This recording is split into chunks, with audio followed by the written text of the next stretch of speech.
Test.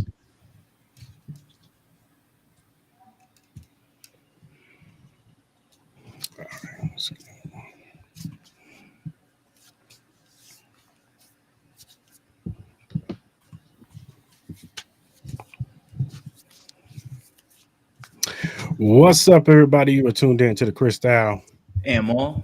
podcast episode 200. We are here, people. The 200th episode. We finally made it here. Appreciate y'all rocking with us today, man. We got a few special guests on today. We're gonna be talking through these topics with, man, and they're gonna give us their opinions, and we should have a good time, man. So, before I get into the topics, go ahead and say what's up to everybody. Dmac, what's going on, brother? Hey, what's up, man? Happy to be here. Happy to be here, Chris. Happy to be here, Mal. Awesome that you guys invited me on for the 200th episode. I feel very special. I appreciate that a lot, guys. It means a lot. So, yeah, happy to be here, man. For sure. And of course, our brothers, Barbershop Talk Podcast, Trey, Maestro. What's going on, fellas? Hey, what's poppin', man? Appreciate you guys inviting us on your special occasion 200 episode. Congrats. Oh, no problem. Nah, for sure, man. Here to do my quick 1-2, celebrate, support the homies, man. Congrats on y'all 200, man. I appreciate you, man. Appreciate you. Love. And of course, Maul, how you doing, man? How you feeling, brother? Man, I'm feeling great, man. Blessed to have these brothers, man, join us on this special day, man. You know what I mean? We worked hard to get to this 200th mark, man. So what better way to, man, celebrate it with the brothers we have here on the show, man. We're going to have a good time, man. Talk about some topics, man. And I'm ready to get this thing popping. Yeah, Show and Ebony should be popping in. We'll see, though. Maul, you know how those two are. So, hey, yeah, man. Show and Eb, love. They'll be on when they be on. So might be at the end, but yeah. All right, man. Let's recap college football real quick, man, because there was some big games this past week. Starting off with Florida State and Virginia. Florida State, they've been doing their thing this year, and they ran into a little bit of a roadblock with Virginia, man. They was in Virginia, and Virginia was it was a back and forth. It went to double overtime, and it ended on a crazy down the field, like close to the end zone, because it was in double overtime. But of course, Juice Robinson, he had a chance to catch a touchdown to tie it up. He ended up dropping the pass. Some say it's controversial. I thought he dropped it. I didn't think he had possession of it. And Florida State ended up falling to Virginia 46-38. DMAC, how are you feeling about this game, man? Oh, boy, that was something. I'll be perfectly honest with you guys. I was out for most of the game, and so I came back and I saw FSU was down and was able to watch, the back end of it. It was a tough matchup. Look, Virginia does have one of the better home field advantages, in my opinion, probably one of the more underrated home field advantages from that aspect of it. But I thought FSU was just going to come out with a better defensive effort, and I don't think that they showed that. But got to give a lot of credit for what they were able to do. I thought Castellanos actually fought pretty hard for FSU, ultimately to try and get that game to get them a win. But Virginia had a little bit more, and I'll tell you what, that is one of the all-time field rushes you will ever see. I don't. All them boys was on the hill, and the second that guy went down with that ball and interception, they were on him. And I don't know. I'm so glad that none of them got hurt. It sounds like, thank God. Yeah. But my goodness, it was like a starting gun went off and a cross-country race just begun. It was insane, that field rush. So.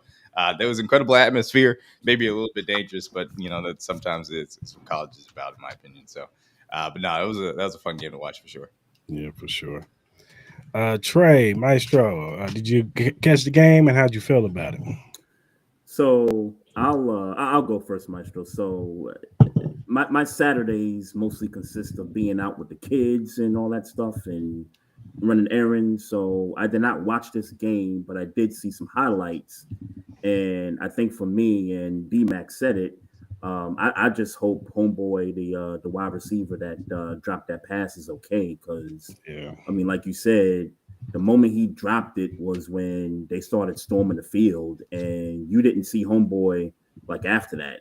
I just hope he survived that stampede, because that would have been brutal if he'd have got seriously hurt.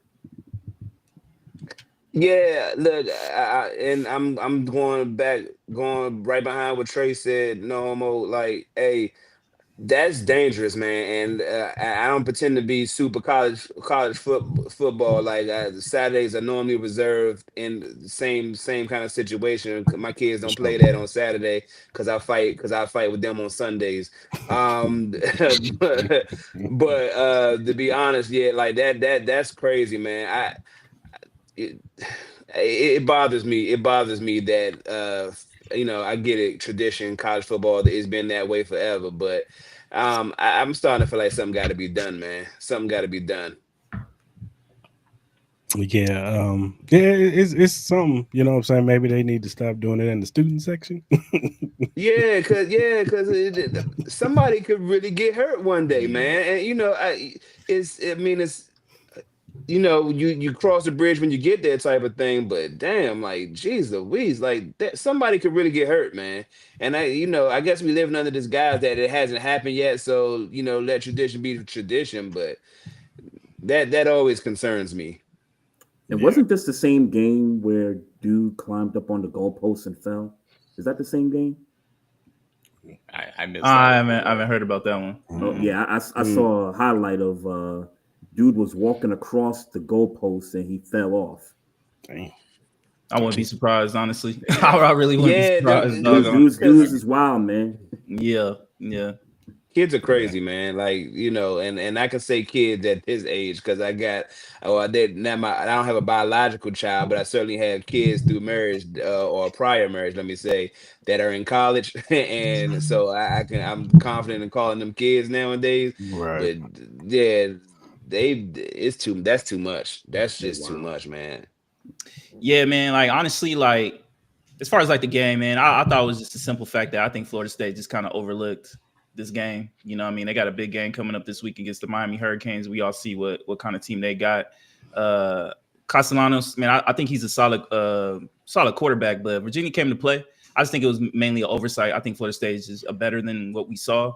As far as like the rest in the field, I don't know what they can do. They already try to find the college 500 grand, I think, or something like that. I don't think that's enough. I do love the tradition of it, though. I just think there's better ways to play it safe. Like, make sure you get the teams off and then allow the crowd to storm the field to do something. If you got to pay for extra security or something like that, yeah, do that. I think the layout with the Virginia Stadium just makes it a little bit easier for those kids to run off because they're literally like sitting on the field. So, Yeah. And then we saw Yeah. with those last 40 seconds, man, all those little white kids was ready to storm that thing. I saw them flipping off Castellanos and all that type of stuff. Like that's cool if you want to run on, but don't be mad when somebody want to sock you in your mouth because you out there acting all reckless and stuff like that. And these young gentlemen got to protect themselves trying to get off this field. So there's better ways to handle it. I don't know what they can do. I don't know if they're going to stop that. Like, there's no way to ban it because these kids are always going to try to do some crazy stuff anyway. But yeah, I just think it was mainly an oversight for Florida State, man. They got a big, huge game coming up. I think they play at home too to Miami. So I think that should still be a good game. I won't be surprised if maybe Florida State pulled that off this weekend. Yeah, for sure. We had number 6 Oregon playing number 3 Penn State. Now we all know the stick on James Franklin. He can't win the big game against the big team. And he showed again. Now I don't blame all on James Franklin because your quarterback can't stare down the damn receiver to throw the football, and that's what Drew Aller did. Stared the damn receiver down, threw a pick to end the game in overtime, and Penn State lost again to Oregon. So, Dmac, did you watch the game and how you feel about it, man? Yeah, this was a game that I was tuned in to kind of watch the quarterback specifically. Obviously, Moore is a little bit, or I should say, Dante is a little bit more of a 2027 prospect.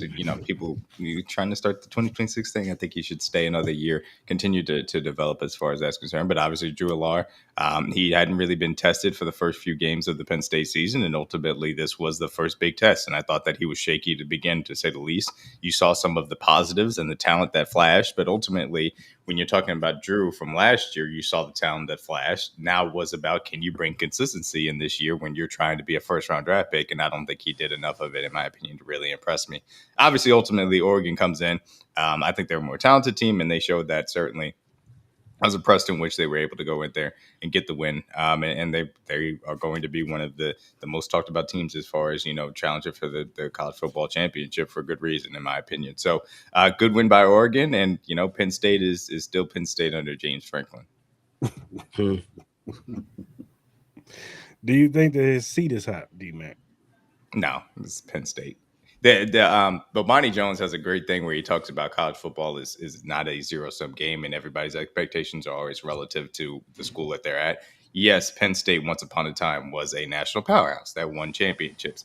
They have not been that in a very long time. James Franklin continuing to have top 10 teams and great recruiting classes and being in a college football playoff.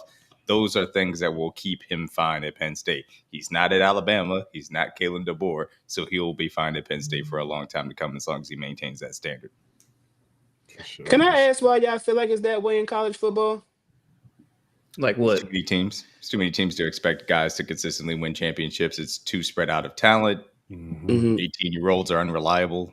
There's a bunch of different reasons, but that's but it has to get to the point though when you're representing I get it. Penn State isn't looked at as like this, Alabama or this Oregon or this Ohio State, but they're consistently winning. It gets to a point where when you have the number one class, you better start producing. It's kind of like the same situation Dabo Swinney's in.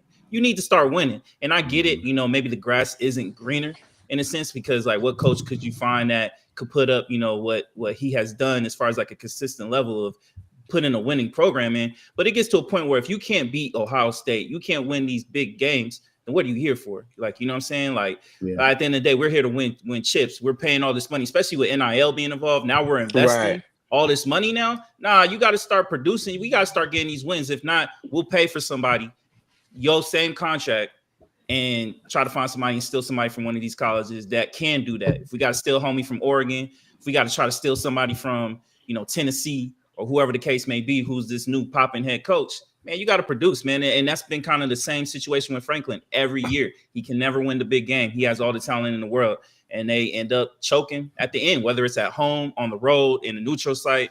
It never goes well for him. So I think he needs to find a way to start winning these games. And this is the team for him to do it. Like you have Drew Aller. I get it. He hasn't performed to this expectation of him being a number one first round pick. There's a lot of quarterbacks right now that profess to be these top picks and have not produced.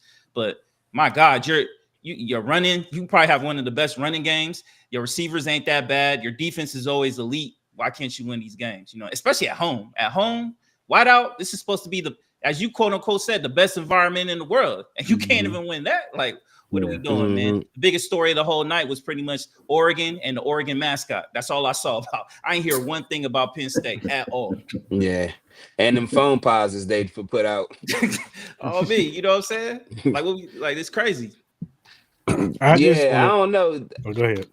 No, I was gonna say that kind of bugs me, man. That kind of bugs me because as more money is starting to get dumped into like this, like it's like my man said with the NIL situation, like money is becoming a prevalent thing, and with money, like people want to see results, product with their money, man. So it's just like, like, okay, Penn State is not that marquee quote unquote program no more, but if you getting wins and and money getting put around in that program, I think it does start to come to a point where we want to see product results rather. Yeah, they're turning into NFL. These are NFL teams now. You're paying these players. Exactly. So we're gonna start treating you like NFL head coaches. If you guys don't produce in 2-3 years, That's we'll right. find somebody else. And besides, a lot of these coaches need to go because a lot of them are old and played out and need to get some new blood in here anyway. Like Dabo Swing. And I think Dabo is an outdated guy in that real sense. I don't get the sense that people view James Franklin as that, and I think that is a significant difference between their situations. But hey, if they feel like they need to be the Penn State of the 80s, then James Franklin should feel like he's on the hot seat, but we'll see. I just want to thank James Franklin for both. I thank you, sir. I'm thinking every single day that they chose the wrong Penn State quarterback to keep because we are happy with Bo. I'll tell you that right now. Absolutely. Thank you for Bo. Thank you for Bo. Absolutely. What else? I'm trying to think. Oh, LSU and Ole Miss. Yes. Got upset by Ole Miss. I don't know if you want to call it the upset, but LSU has high expectations. But Right. your man Brian Kelly, he has the same problem as James Franklin to me. It's ever since, even in Notre Dame, he couldn't win the big one. So Yeah. And once again, he goes against an Ole Miss team who's been giving up points left and right. Like I've seen a few of their games, and their games have been in the 30s, 40s, and LSU couldn't do nothing. So, Dmac, did you watch this game? How you feel about this game? Actually, I missed this one. I'm not gonna lie to you. LSU and Ole Miss. I think again, we talk about some of the quarterbacks that were supposed to be coming in hype, like Nussmeier. When I went back and watched it, I didn't love it. What I was able to see on tape either. So I don't know. It's just, am I going to believe in Lane Kiffin? No, I'm not going to believe that Ole Miss all of a sudden. I think they put him. What they put him at top 6 or top 5, and they're ranked number 4. Yeah, no, they're not that good. I don't believe in them as that level of team. Shout out to them for getting the upset. SEC football really is going to continue to be about these guys cannibalizing each other every single week. So there's just going to be another notch as far as that's concerned. LSU still has a really good roster. Obviously, Whit Weeks had some issues as far as it looks like he was maybe sick throughout the game, which given some things leading up to the game is funny. But it's an interesting game. But no, I this wasn't anything that was crazy on my radar because I don't think Ole Miss is nearly as good as that ranking right now would say they are. For sure.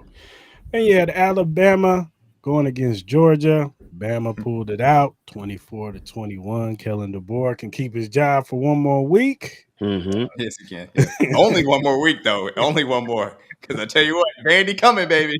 Vandy is coming. Oh, yeah. So, they keep it one more week. They beat Georgia, so he gets good credit for 1 week because we know how they are in Tuscaloosa. They don't play about the Alabama football team. So, I'm going to go with you, Trey. How you feel about this, man? Well, huge win for Alabama. If my memory serves correctly, they were down pretty big in this game. And your boy, the quarterback, Simpson, turned out to have a pretty good game with a couple touchdown passes. But whenever these two teams play, it's always going to be like close, no matter if one team is down by a couple scores or vice versa. I mean, these matchups are always like top tier, SEC type matchups. So, I mean, nothing new here. Both teams are ranked in the top 25 as it stands now. So, they're gonna be there right in the end when it's all said and done. What you got, D-Mac?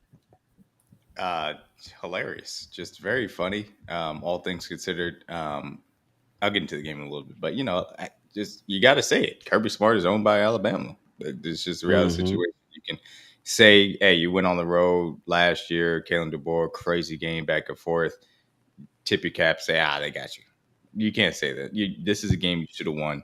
It's just inexcusable that you didn't. And ultimately, this is going to continue to be a thorn in his side. Even though he has built the powerhouse of Georgia that he has built, it's going to be a thorn in his side. And it's always, every single time they match up with Bama, it's like, hey, these guys own you. And that's something that he's going to have to continue to fight against for, until he beats them, to be honest with you. So it's hilarious that this is the way it went. But I was underwhelmed with the Georgia defense. Their front seven, in my opinion, isn't as dominant as you would expect a Georgia front seven to be. Their second level was slow when I was watching the game, just watching it back as well. I will say Alabama, Ty Simpson did impress me from the quarterback position. He was making some really consistent throws that I had not expected to see. And so got to tip your cap to them. And look, hey, like you said, Kalen DeBoer keeps his job for just one more week because that hot seat will fire right back up if he loses to Vandy. Didn't they lose to Vanderbilt last year? They did lose to Vanderbilt last year. If you go on a 2-game losing streak to Vanderbilt, you right back on the hot streak.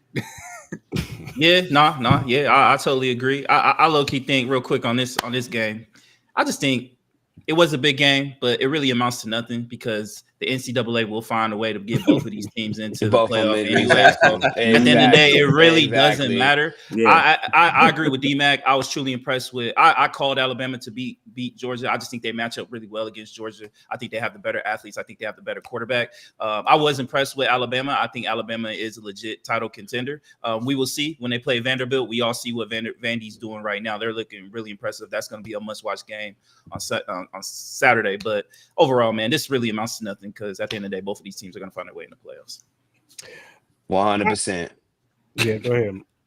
No, I was just saying that's 100% correct. It's like it's hard for me to find a whole bunch of vigor to watch the game because it's like, win or lose. I mean, we know it's the kind of like the marquee game and the game that people want to see for at least the casual of college football watchers. But it's like at the end of the day, we know Georgia's Georgia and Alabama's Alabama. At the end of the day, they finna be there. Yeah, 3 teams that will always get automatics for the next 10 years: Ohio State, Bama, and Georgia. In Georgia, facts. Yep. Facts. Everybody else is gonna have to fight for it. No matter who they lose to. No matter, they will find a way. They will find a way. And Texas, as long as Manning's on that team, Texas as well. They will find a way to get Texas on that team as well, in the playoff as well. Money's money, man. Money talks, bro. Money talks. Bullshit. What? Money talks, man. Business, You know what I mean? business. Low key. Do y'all think the college football playoffs should expand or no? Keep it the way it is? No, please God. I mean, Nah, I we think they can't. should have went to 12. don't need more to be honest teams. with you. Yeah. I They're talking about it. They want know, to yeah, add they more are. teams to this thing. They don't need to. 12 is fine. I actually don't have an issue with it being 12, and I'm fine with it being a playoff system as well. I don't have an issue with either one of those two. But no, you do not need more teams in this. There are not. We don't need to see 16 college football teams in a tournament. They're just Right. No, we're good. 12's enough. We're good. We think 12 is plenty. Yeah, It's enough for the little school to get in. You know what I mean? they don't want the little. And it's school to enough get for in. there's enough for the big schools. They have their kind of their input as well to say, hey, we got our teams in. You get your 1 or 2 little schools in. Cool. Go ahead, Cinderella story, whatever. Right. The tournament. You don't At least we finally got Boise State in there last year. Yeah. We saw how that went. Yeah. Yep. Right. Saw how that went. Yep. Jedi couldn't do it alone. Chris, I will declare while we're here in 2 weeks, Mizzou will be Bama at home. I agree with that. Ooh, okay. Amar Hardy, best running back in. Where they play at Mizzou, or are they play in Bama? At Mizzou. At Mizzou, yeah. I think that we have a better front seven than Georgia, that it will be better equipped to deal with their athletes, and I think that we will be able to run the ball on them. Yeah, Hardy and Roberts. They ain't stopping that. Yeah, I love y'all running backs. Y'all running backs are nasty. They are nasty. All right, man. Let's switch sports, man. Let's go to the ladies real quick. WNBA, man. The semifinals is here, y'all. It's been getting a little touchy right now, especially with Phoenix. And now Phoenix closed it out yesterday, but it was a little rough. You know what I'm saying? Women was going back and forth. Nafisha got hurt. And, it was controversy on did Elisa Thomas, did she foul her? Was it a steal? And then, the chirping back and forth. But ultimately, shout out to the Mercury. They made it to the finals. Whereas in our aces, my aces, me and Maul's aces, they lost yesterday. You know what I'm saying? They got to try to close it out. I think it's tomorrow. And try to survive to get to the finals. So I don't know if you guys watch WNBA. I know Mac does, but I don't know if Trey and Maestro watch. Oh, WNBA. I'm all the way in, bro. I'm all the way in. Okay. I'm all the way in. This is actually the topic I was waiting for. Okay. All right. Go for it, my brother. He loved his pandering shit he do. That he loved that shit.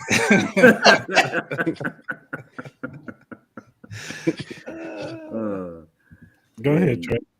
Prayers to Nafisa Collier. That looked nasty. On the no call, which I looked at it a few times. She didn't foul her. It was just an unfortunate, play right there. I tell you what though, Coach Cheryl Reeve,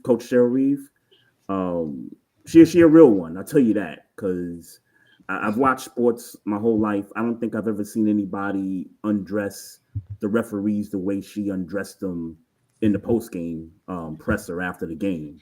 For a little bit of context, she had two technical fouls, so that's automatic, toss out the game. I mean, she went on the court and she was about to, shoot the fair one with the ref.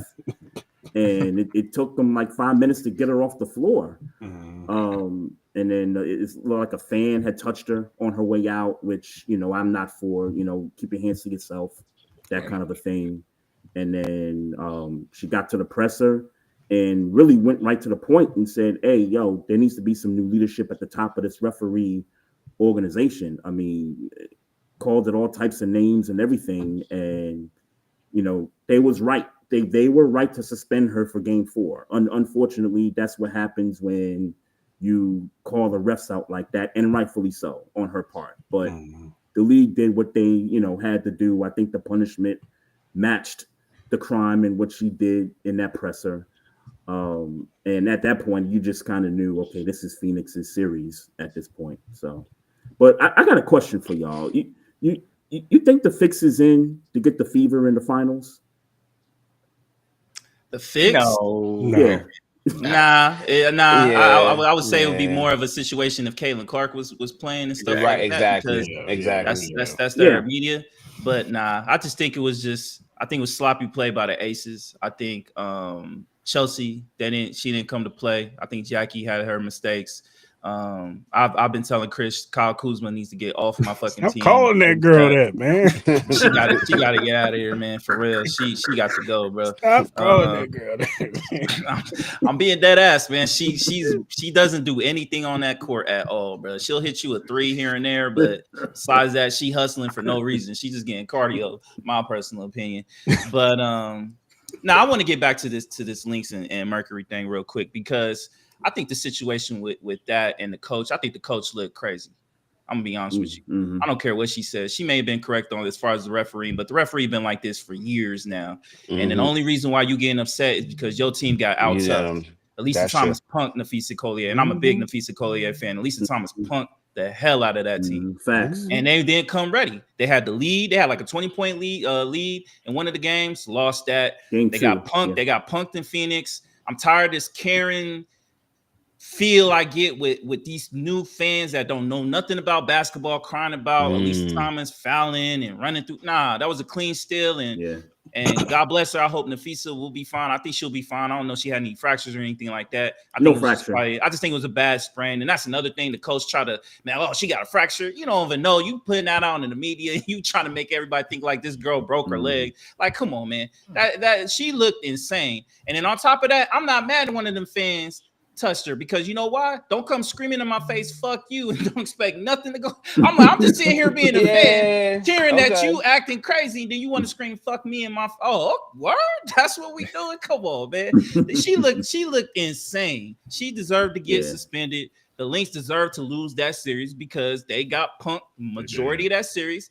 They lost a great season. Unfortunately, they had some injuries they had to deal with, but this was supposed to be their year. I expected them to win this championship. I didn't expect my Aces to win the championship. Even if my Aces got there, I expected the Aces and the Lynx, and I expected the Lynx to probably win, because coming off what they should have won, because I thought the Liberty got some favorable calls, especially towards the end of that last game 7. They did. They did. At the end of the day, the Lynx choked this season away. They wasted a whole season for no reason, because they didn't have the heart, they didn't have the toughness. I don't want to see any of these girls cry. They need to look in the mirror, find their toughness, and win a chip, because there's no reason why this team shouldn't be in the finals currently right now. Which sucks for my Liberty, because had the Liberty handled their business against Phoenix, we'd probably be right in the finals. Y'all had a lot of injuries, though. I don't understand why y'all fired y'all head coach. I don't get she wasn't good. That was she wasn't good. You just why you think she wasn't good though? Nah. She just won the chip. She just won the chip, man. It was terrible rotations, in my personal opinion. I don't think that she's ever been, drawn up an amazing out of timeout play. I have my issues with Sandy personally, even though I think we won the chip despite her, in my personal opinion. But you're not the only one that feels that way. By the way, I've heard plenty of people talk about her rotations and her defensive schemes and, things like that. But, for me, when you help bring home the first championship in Liberty history, I mean, you have to buy some time with that. Like, I think you deserve some grace a year after you, win the chip. Who do you get? Like, who's going to be the coach? Like, what have you heard? So here's what I propose, and this is just the fan of me talking. Teresa Weatherspoon. We said that. I said the same thing. Hire Teresa Weatherspoon the same and find a way to trade for Angel Reese. That's what I'm proposing. God damn, you want the fucking who you getting rid of though for Angel Reese? I'll put Jonquel Jones in the package. Yeah, damn, Jonquel, huh? I said it. And she was great in the finals last year. Like, probably the key. She was probably the key. But she didn't look the same when she came back. I don't know if that's something that can be rectified over the course of an offseason, et cetera, et cetera. I have no idea from that perspective. Right. The Pacers have a really good assistant coach on their bench, learning on the Carlisle. That she also has WNBA head coach experience. I would be fine with her. But if it's Teaspoon, I would also be happy because I thought that she can get nearly a fair shake as far as where Chicago was presented last year. And honestly, I think she tried to instill a defensive presence and culture in that locker room that I thought did work for them at times last year. And they had none of that this year. There was a complete mess. And I think you saw by the end of it, some of the things that came out of that locker room accordingly. So if it was Teaspoon, I'd be fine. And specifically this year, I don't think we lost because of Sandy. I will be clear about that. Jonquel didn't show up. I don't think that Sabrina had a really good fourth quarter, particularly against the Phoenix Mercury. And I think the Mercury are a really good team, in my opinion. But I agree with Trey. Like it sucks. I thought we had everything still in front of us because even the injuries, we were still there and healthy by the time it needed to be, for playoff time. And we weren't able to pull through. And I thought that we had a chance to really do something special by going back to back. And unfortunately, we're going to have to put it on pause and see how we can retool and get things together moving forward. But yeah, no, as far as the whole, as it currently stands, shout out to the Mercury, man. I think you guys put it pointedly. They were able to punk the Lynx. And a lot of times the Lynx, they play this great style of basketball. They felt like they could kind of flip a switch and turn it on and really start to get an avalanche aspect of it. They're not a championship team to just say, hey, we can flip a switch and just beat a good team on the other side. I never really felt that about them. I thought it was a clean steal. Specifically, she was able to poke the ball out and clean, and it was unfortunate that there was contact afterwards, but that's not necessarily how you referee the game. WNBA refs are bad, though. That is something that is true across the board. Yeah. There's no ways about it. All refs are bad. I don't care they're all terrible in every sport. So that's my problem. And my fault, fam. I didn't mean to cut you off, but that's my problem, right? So. Like and I'm not super WNBA watcher at all, but I mean, just in my timeline and what I've seen, I mean, we all agree that the refs suck. Why can't there be a level of accountability when coaches call referees out?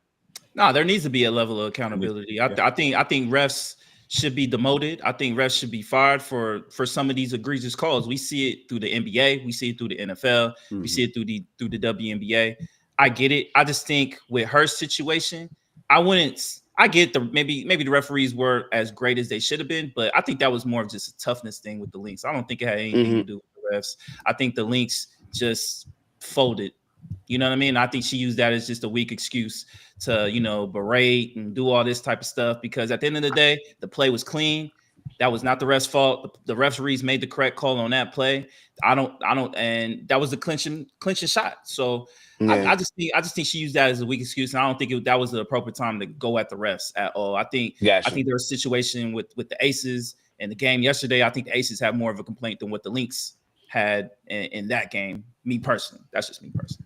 Yeah, Maestro, I agree with you, Maestro. I think like the NBA, the WNBA needs to import some kind of 2-minute report at the end of these games with some more. Does that work though, or does that just piss you off? Like that don't. Well, yeah, it pisses you off for sure. Because it does. Sorry to cut you off, Trey. But I gotta say this.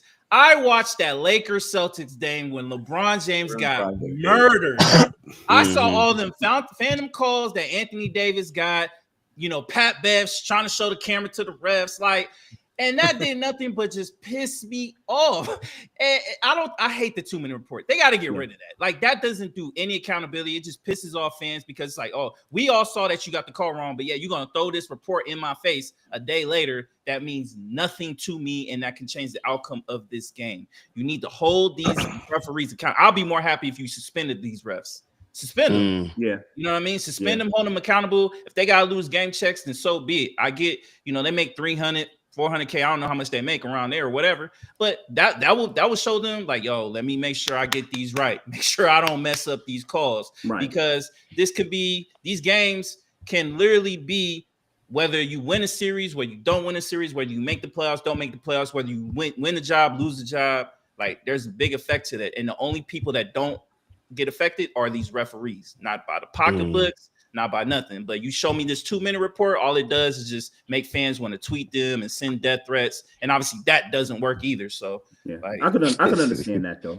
I could understand that though. I think in a situation like this where it's playoffs, it's high stakes, I think, and they were wrong to bring back that crew for Game 4. Aces and Fever, they were wrong for doing that. They needed to kind of dismiss them and just say, hey, cool, but there's just too much noise around you. We'll save you for the next regular season. Like, we don't want you back for the rest of the playoffs. I think it's deeper though, because we all know the affiliation that the WNBA has with the NBA and how much the NBA has invested into this league. And that's been some of my problems with Adam Silver and how he's ran the NBA. I know we're going to get into NBA. I know we're going to talk some topics. I got some topics on that, but that's just another thing to look at. But I do want to ask y'all questions before we get off WNBA. I want to get your guys' thoughts on the whole Angel Reese situation. I'm sure you guys saw the whole situation where she called out her teammates and all that. Now it seems like she's on trade rumors and all that type of stuff. What were your guys' thoughts on the whole Angel Reese situation? So my thing is that she was right. Everything she said was right, but I think she still has to learn PR protocol. There's certain things you can say in the public. There's certain things that you just got to keep to yourself. And so is she right? I think she's right in what she said. She wasn't right in expressing it to the public. I think she was correct in her assessment, but she shouldn't have said it still. Right, exactly, exactly. So I just think that she just needs to touch up on her PR, protocols and things like that. But for me, I would just, if I had to tell Angel something, I'd be like, look, get your ass out of Chicago. Because they really not trying to build a team around you. They dysfunctional. They are, according to people that I talked to that cover the W, they are like the dysfunctional franchise in the league. Yeah. Yo, get up out of there. They're the worst organization that have a reputation that is in the tank as far as the front office. Candace Parker, when she won the title, was basically like a life raft for them to be able to do so. Right. I think that she was correct in her assessment. Yes, the coaching was terrible. Yes, they need to remake their roster. They made terrible decisions. The Errol Atkins trade was an awful decision. You see how much Washington is benefiting from it. It was a lot of bad transactions that happened to lead to the roster that they had this upcoming season. And I'm sure a lot of that frustration ended up, boiling over that led to what happened there. But you can't do that.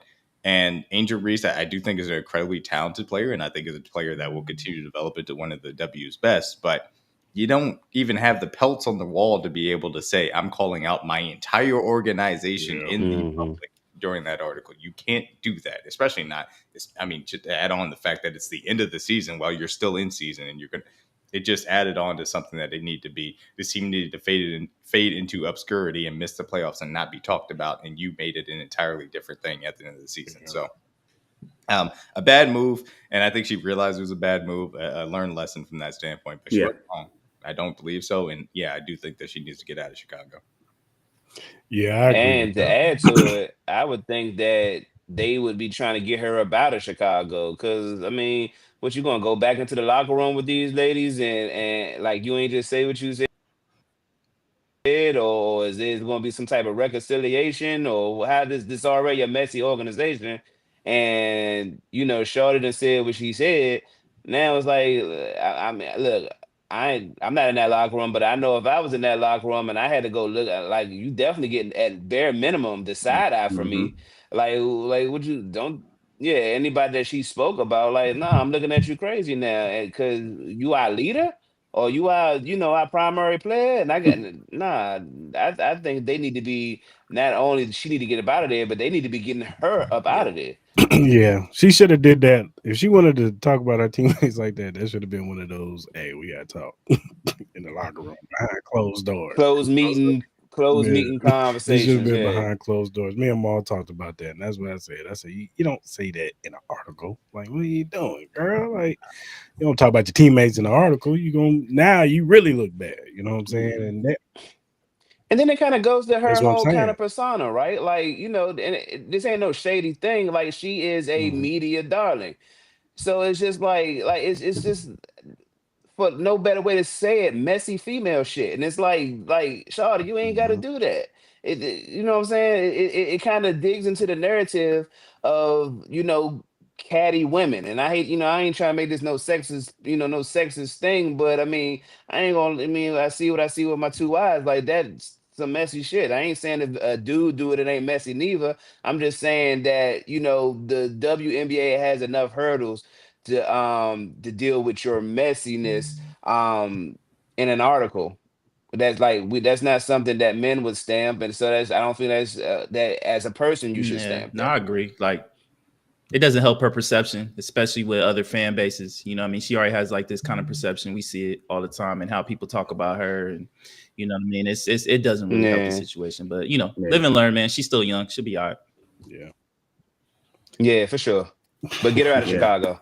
I got one more question for y'all. Do you think the W want the Fever to make the finals without Caitlin Clark on the court?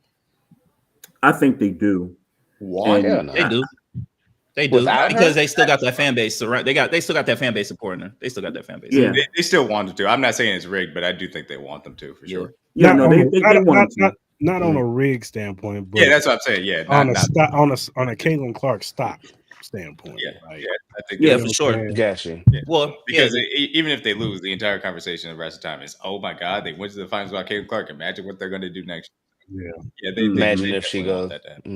But I'm also seeing people saying that they're still watching the Fever because of Caitlin, even though she's in street clothes. Oh yeah, absolutely. Which is crazy to me because I'm trying to watch women play. I ain't trying to watch you on the sideline, but that's let's be real. That whole perception that Caitlin Clark is the WNBA is false. Like, come on, man. They're still breaking records. People are still going to these games. They're going to games that Caitlin Clark isn't there. Like, at the end of the day, I just think the WNBA is in a great spot. I think there's a lot of great faces for the league. Asia Wilsons, your Caitlin Clarks, your Paige Beckers, like your Breanna Stewart, Sabrina's, Juju's when she come, and all these young ladies that are coming out from college, man. Like, they have way more faces that are recognizable to the American public than the NBA does. You know what I mean? Like, yeah, there are faces we recognize that, that we grow accustomed to, but we don't build relations with them because they're either European, they're either from Canada, or, we don't have those American homegrown college players that we know their story, we know their background, we grow up with them through their college experiences. And these ladies have that, something that the NBA is missing, to a degree. You know what I mean? I don't think they get affected by the AAU circuit as much. Like, I know the women still go through the AAU stuff like that, but you have these ladies who are staying in college for 4 years, unlike these NBA players who will either go to the G League or do one and done stuff like that. And the league got it right with putting the Valkyries in Golden State. You get the sellouts of all these games. You're in a basketball hotbed area there. They were very smart with putting the team there in Golden State. Oh yeah, they got all the great markets. They got Golden State, they got Seattle. I think the Dream. I think that's an up and coming great team over there. The Mystics. I like the youth that they have over there. Like the Dallas Wings. Like, we know they're going to get better with Paige. They're going to add more talent. There's going to be more talent that is getting injected into this league from college and all that. Like, me and Cris talked about the young lady in Seattle. Was she like almost 7 foot tall? Yeah, she gonna be the truth. She was giving Asia some problems, you know what I mean? But she's just young, you know what I mean? So, but we all know, I've been saying it, Asia is the league I think Asia should be the face of this league, and I get it. Caitlin Clark is this kind of like worldwide phenomenon, kind of like I guess attention athlete. Me personally, I'm not the biggest fan of her. I'm not, because I think there are a lot of women who do exactly what she does. Me personally, I personally think the Fever play better without her, i.e. Kelsey Mitchell has been the best player on that team for a very long time. And then we'll see when Caitlin Clark comes back, they're going to be in the same bullshit where they're struggling and she's holding on the ball and she's cussing out referees, getting texts and losing games. I love how progressively distraught Cris got as well. He knew where I was going. He knew where I was. I tried. Hey, I apologize. I tried not to say anything. That was great. I enjoyed that. Because it was a segment all last year of Caitlin Clark this and Caitlin Clark that. I completely agree with you, Bob. I think W is in a great spot. Caitlin is one piece of this. Yes. I would prefer if it didn't come with the weird stuff. That's just me. I don't need the whole racial stuff. Like I'm good on it. Leave it out. This isn't what I watch sports for. Enjoy these women competing on a consistent basis. You can compare Paige Beckers to Caitlin Clark as they're both number one pick guards and allow them to have their thing. That's very normal. Don't make it weird.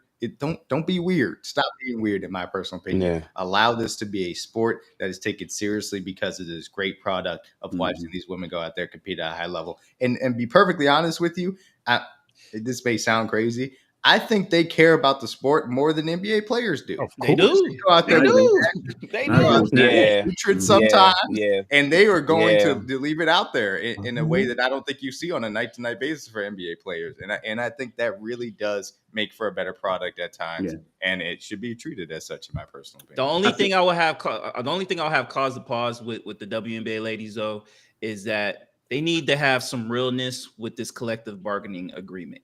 Like some of the things that I've heard, I think have been a little bit outrageous to a degree. I want those ladies to make more money than what they do, so they don't have to go play overseas. We don't have to see another Brittany Griner situation where she's held captive in Ukraine or whatever the case may be. But they need to have a little bit of just understanding that this league is going to take time for them to get the kind of numbers that they want to see, and it may not come with this generation or even the next generation. It's going to take some time. Just like when the NBA was back in the 70s and early 80s, it took time. Like the NBA was in influx of maybe closing down, but then luckily Magic Johnson, Larry Bird, Michael Jordan came along, and then the rest was history. And I think that's where this league is. Like we're getting the Caitlin Clarks, we're getting the Angel Reeses, the Asia Wilsons, and now we're going to get the Jujus and the Kiki Ifrans and all these young ladies. And it's helping the league grow, but they got to be patient. Get your money, but you don't want to go into this situation where you're going to lock out the league. I don't think that would be a great thing for those ladies at all. And I got one more thing on the W, and I was just having this conversation with Mom Dukes the other night, but the place that they got the Atlanta Dream playing in right now is criminal. Yeah. Because they got the spot where it's just the lower bowl of seats and that's it. I think she said that's like 2 Chainz' gym or something like that. I don't know. Oh, wow, right. It's bad. No. I think he bought the place originally as a gym years ago, and then when the Dream, debuted, he turned it into an arena. But I bring that up because I'm watching them in the playoffs, and there's really no real like home court advantage compared to like where the Fever play at. They play in the place where the Pacers play at.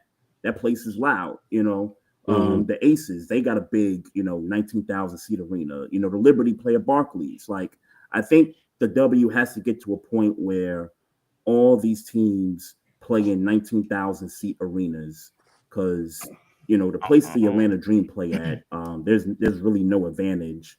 And I just think it's criminal.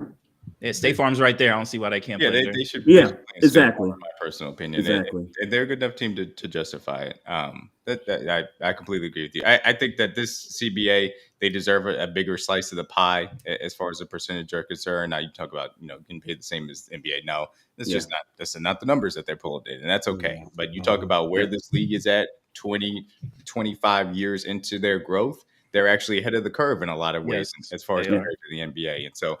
They're on the right track. They Yeah, are I've heard that, continuing to yeah. build things out. They have the stars outside of just a Caitlin Clark. From that perspective, things are going in the right direction, and I'm happy to see it for the W because these ladies deserve it, in my personal opinion. 100%. And I say it for your Mystics, Maestro. They should be at Cap One Arena, all their games. Yeah.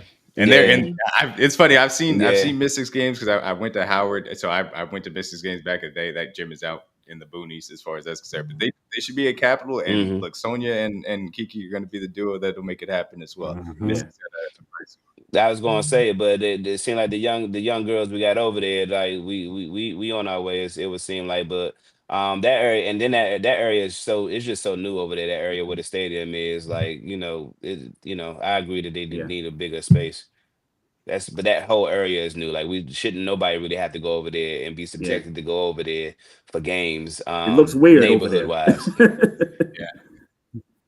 Nah, but I won't make this a geography podcast, but that's that Congress Height area. Like, nah, like it's cluckers everywhere, but they different on Alabama Avenue. Let's say that. For sure.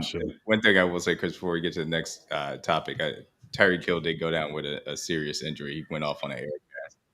I just saw it pop on my phone too. Yeah, Tyreek Hill. Tyreek Hill went down? Yeah, leg injury with an air cast caught it off. So, ooh, no. Damn, that's tough. Prayers for the homie. Damn.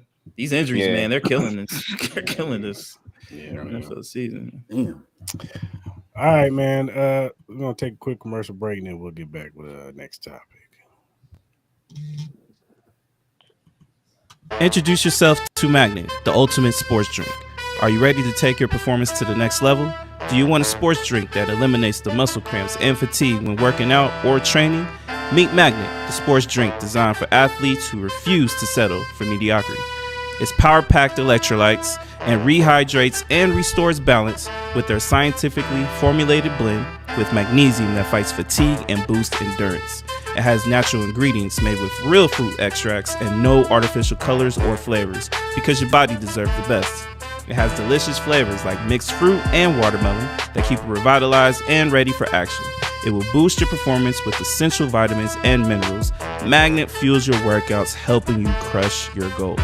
Join the Magnet movement whether you're training, competing, or simply staying active. Magnet is your go-to refreshment for peak performance. You can order it now on our direct link at drinkmagnet.com. Also, use promo code Cris and Mall to get $5 off your purchase. So don't wait. Again, that promo code is Cris and Mall to get $5 off your purchase. Get Magnet, push your limits, fuel your passion.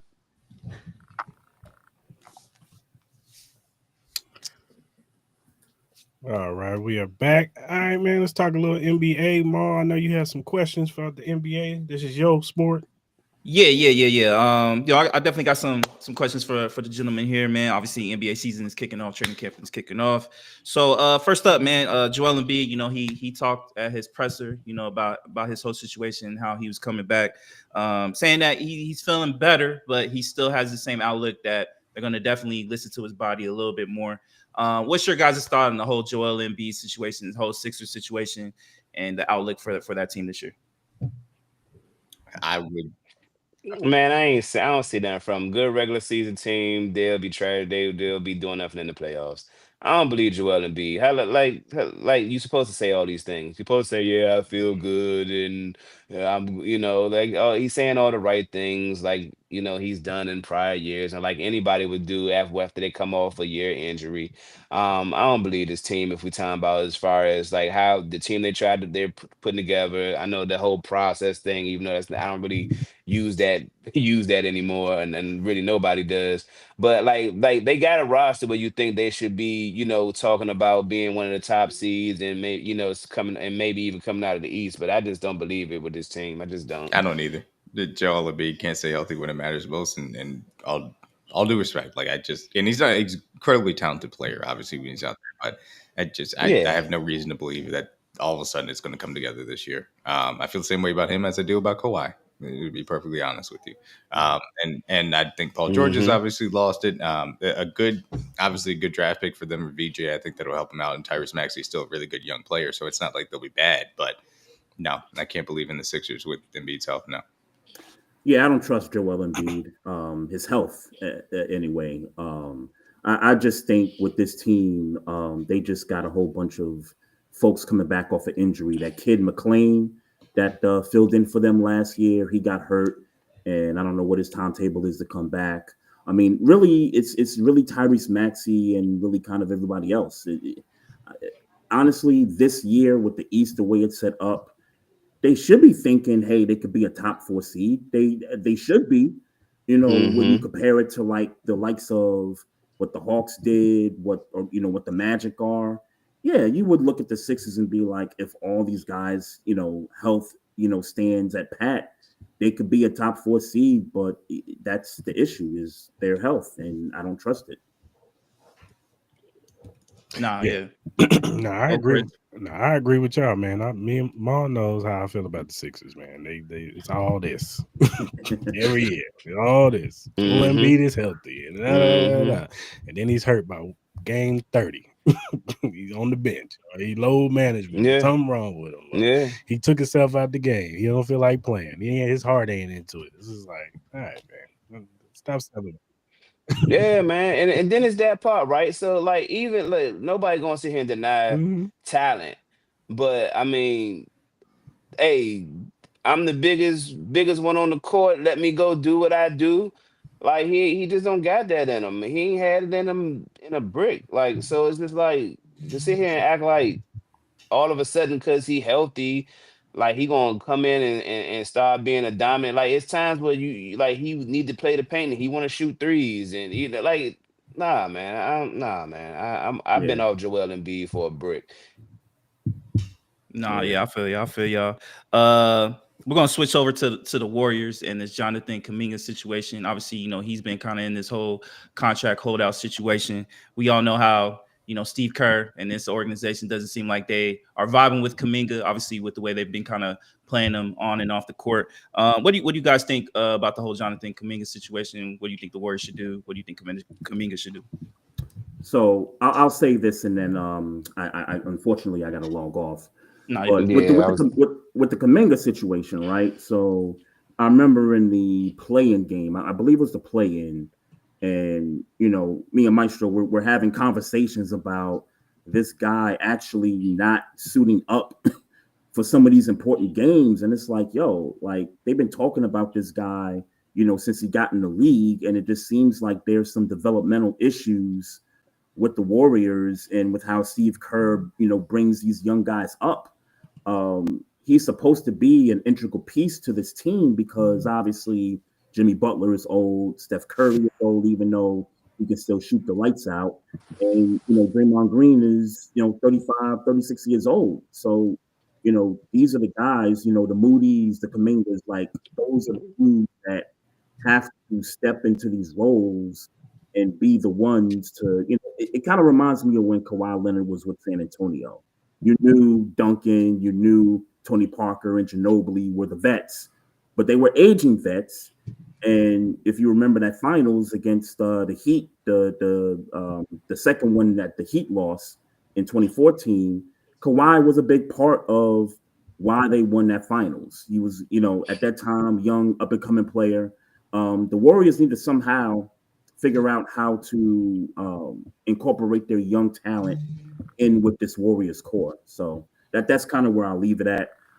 Chris, Maul, appreciate you guys, Appreciate it coming on, brother. yes, sir. Happy, 200th episode.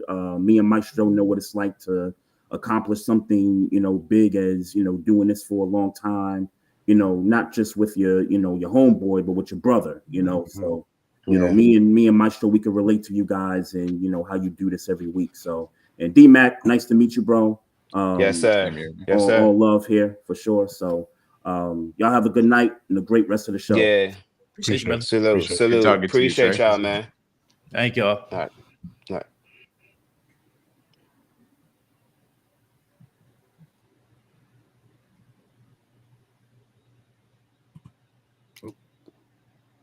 we're good to go. Yeah. I will say, as far as the Kuminga situation, actually kind of similar to the Cam Thomas situation with the Nets. I mean, some of these teams are operating accordingly with kind of the aprons that have now been implemented with the new CBA and stuff. So these are some of the things that are going to happen when you don't necessarily think you love a player, compared to obviously like a situation where you do want to extend them and have them there for a long time.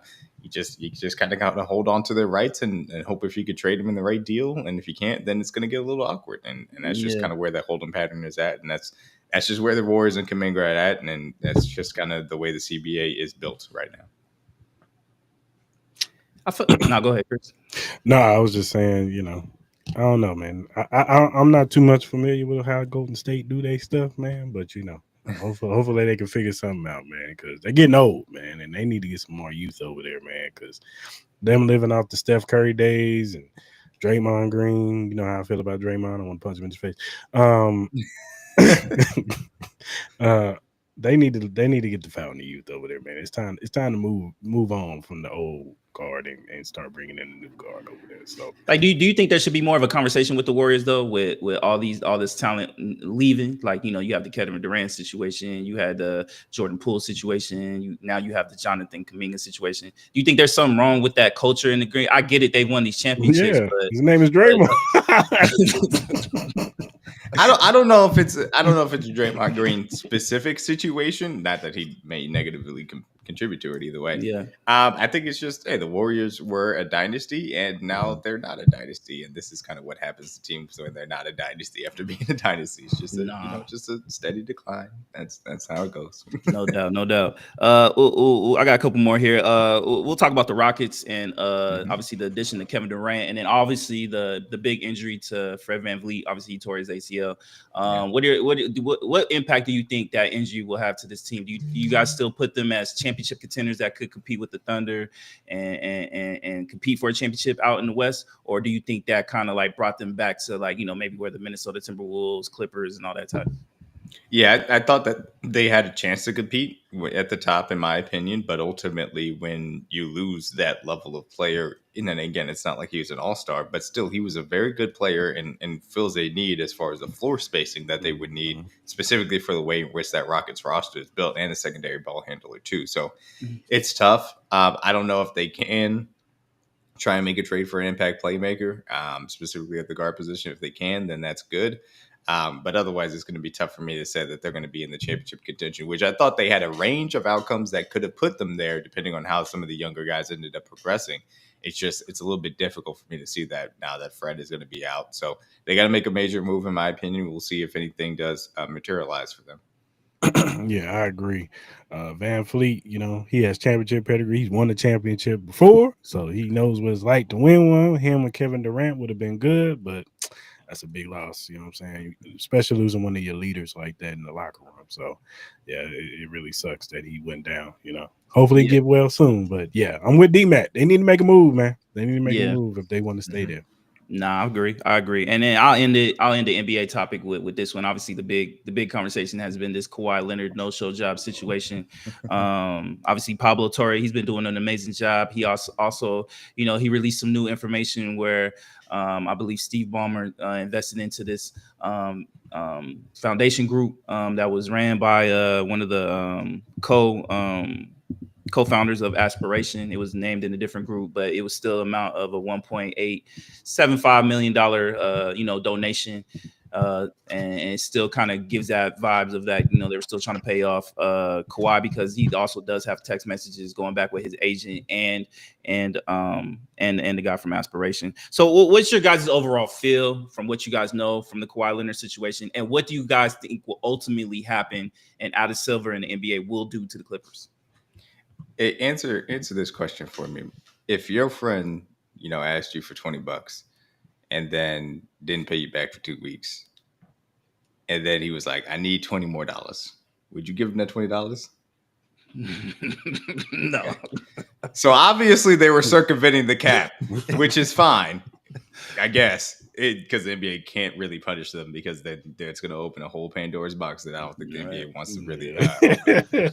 So the reality situation is the Clippers, in my personal opinion, have always been the little brother in LA. They did the whole "we're the king of LA" when they signed Kawhi Leonard and traded for Paul George, which that's cute when you already got a team that's established and ready to go. They didn't have that. They didn't have the Spurs to develop around Kawhi. They didn't have the Raptors, which had already built an entire, really system and roster that was very well put together. They didn't have that. They tried to put it together on the fly, say we're the Kings, et cetera, and we see how that's worked out for them since, including multiple choke jobs, blown leads, et cetera, et cetera. All that being said is this. The Clippers almost, I won't say single-handedly because it's a lot that went into the Thunder championship, but almost single-handedly handed the Thunder championship with SGA and all the picks that they ended up giving them as far as that was concerned as well. It's been a bad few years for the Clippers. But that being said, Steve Ballmer has given them a relevance that they hadn't had previously. That's just, and yeah, Lob City was cute and all, but obviously after the whole Donald Sterling thing, like they were treading water. And honestly, the NBA hit a home run in getting a owner that was like Steve Ballmer, that was willing to put the money into the Clippers and make them a relevant organization. And so they have to now protect that investment in many respects as well. So no, you're going to have to reset because Kawhi isn't going to get you there. And I wish you the best of luck, Clippers. But yeah, you were definitely circumventing the cap, and Pablo Torre found out and is making y'all look like fools every single time he comes out with a new piece of information of how y'all were throwing millions of dollars at an organization that was supposedly scamming you. Yeah, I agree with Dmac, man. It's a crazy situation with the Clippers right now. I don't know. They got some wild stuff, and anything with Kawhi Leonard is always wild. You know, you know how I feel about Kawhi Leonard, Mo. I feel like he just be over there stealing money, pretty much. You know, Yeah. He's like Embiid a little bit, where he just, he plays when he wants to play, and then all of a sudden his knee hurt, and it's just like, I'm gonna sit out for 30 games, and it's just like, all right. So I don't think the Clippers are ever going to win the championship anytime soon. I don't think they have that in them, and I think that organization is cursed. Personally, this is me. So yeah, shout out to my boy Tyler, man. Yeah, shout out to Tyler, but it is what it is. Mm-hmm. All right, man. I want to do a little trivia with y'all, man. So okay, see y'all NBA, NFL knowledge. All right. It's time for Cris Sports Trivia.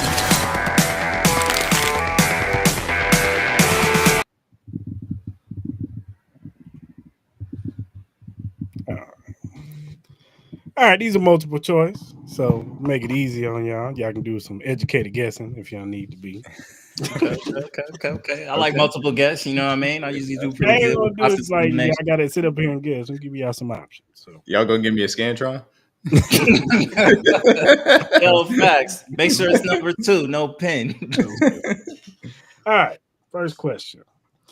Who was the first player in the NBA history with a quadruple double in NBA history? A, Hakeem Olajuwon. B, Nate Thorman. C, David Robinson. Or D, Alvin Robertson.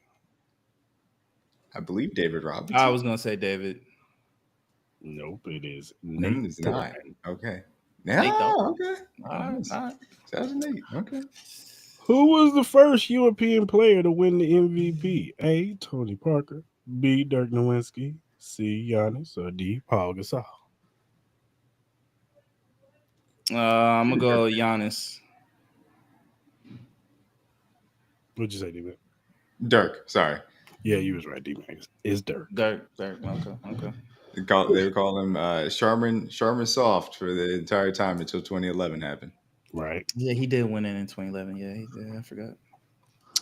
Who was the first black head coach to win a Super Bowl? A, Mike Tomlin. B, Tony Dungy. C, Art Shell. Or D, Dennis Green. Tony Dungy. That's the Peyton Manning Super Bowl. He won in the rain. The best halftime show of all time, by the way. What was that? Purple Rain, Prince? Yeah, Purple Rain in the rain in Miami. I remember that one. What year did the NFL AFL merge? A, 1966, B, 1961, C, 1970, or D, 1972? I'm gonna say D. Wrong. Oh, you know what? I'm gonna say 70. No, I'll take that back. I'm gonna take 70. I believe 64. No, it was C. 1970. It was 70. Okay. Mhm. Because they had the AFL NFL championship a few Right. years, and then they merged. Okay. Merged. Yeah. Mhm. Who was the first tight end with 1,000 yards in a single season? A. Grunt. B. Kellen Winslow Sr. C. Tony G. Or D. Mike Dicker. MIZ, baby.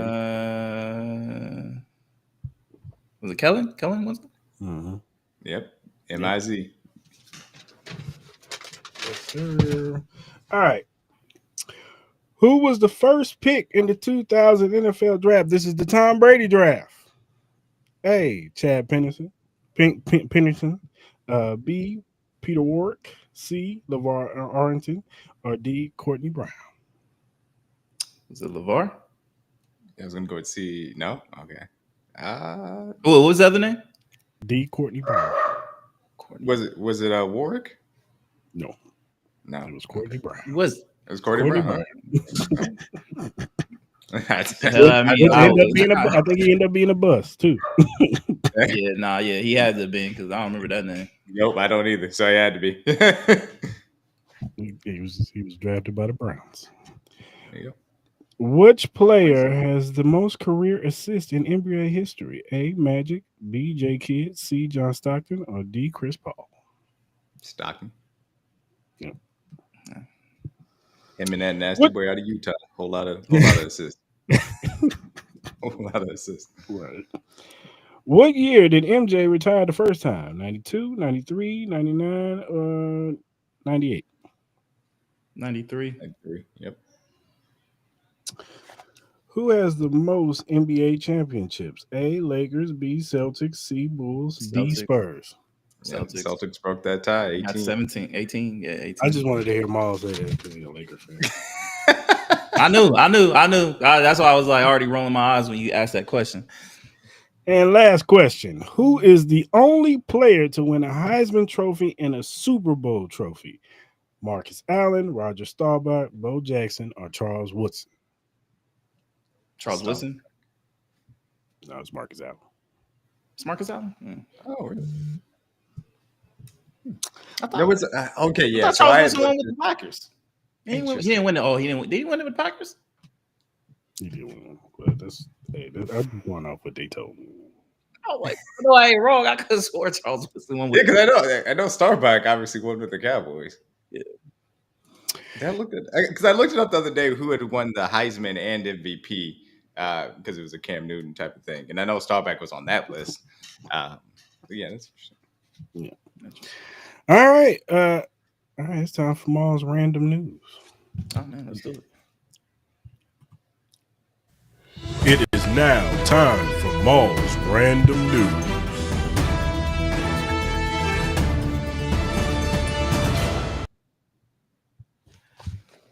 Yeah, man, everybody likes this. So, 200 episode, we're going to make it not long, but we got a couple topics. So, first up, man, EA has finally been sold for $55 billion. It finally has gone private. The buyers included the Newcastle's owners and the Saudi Public Investment Fund.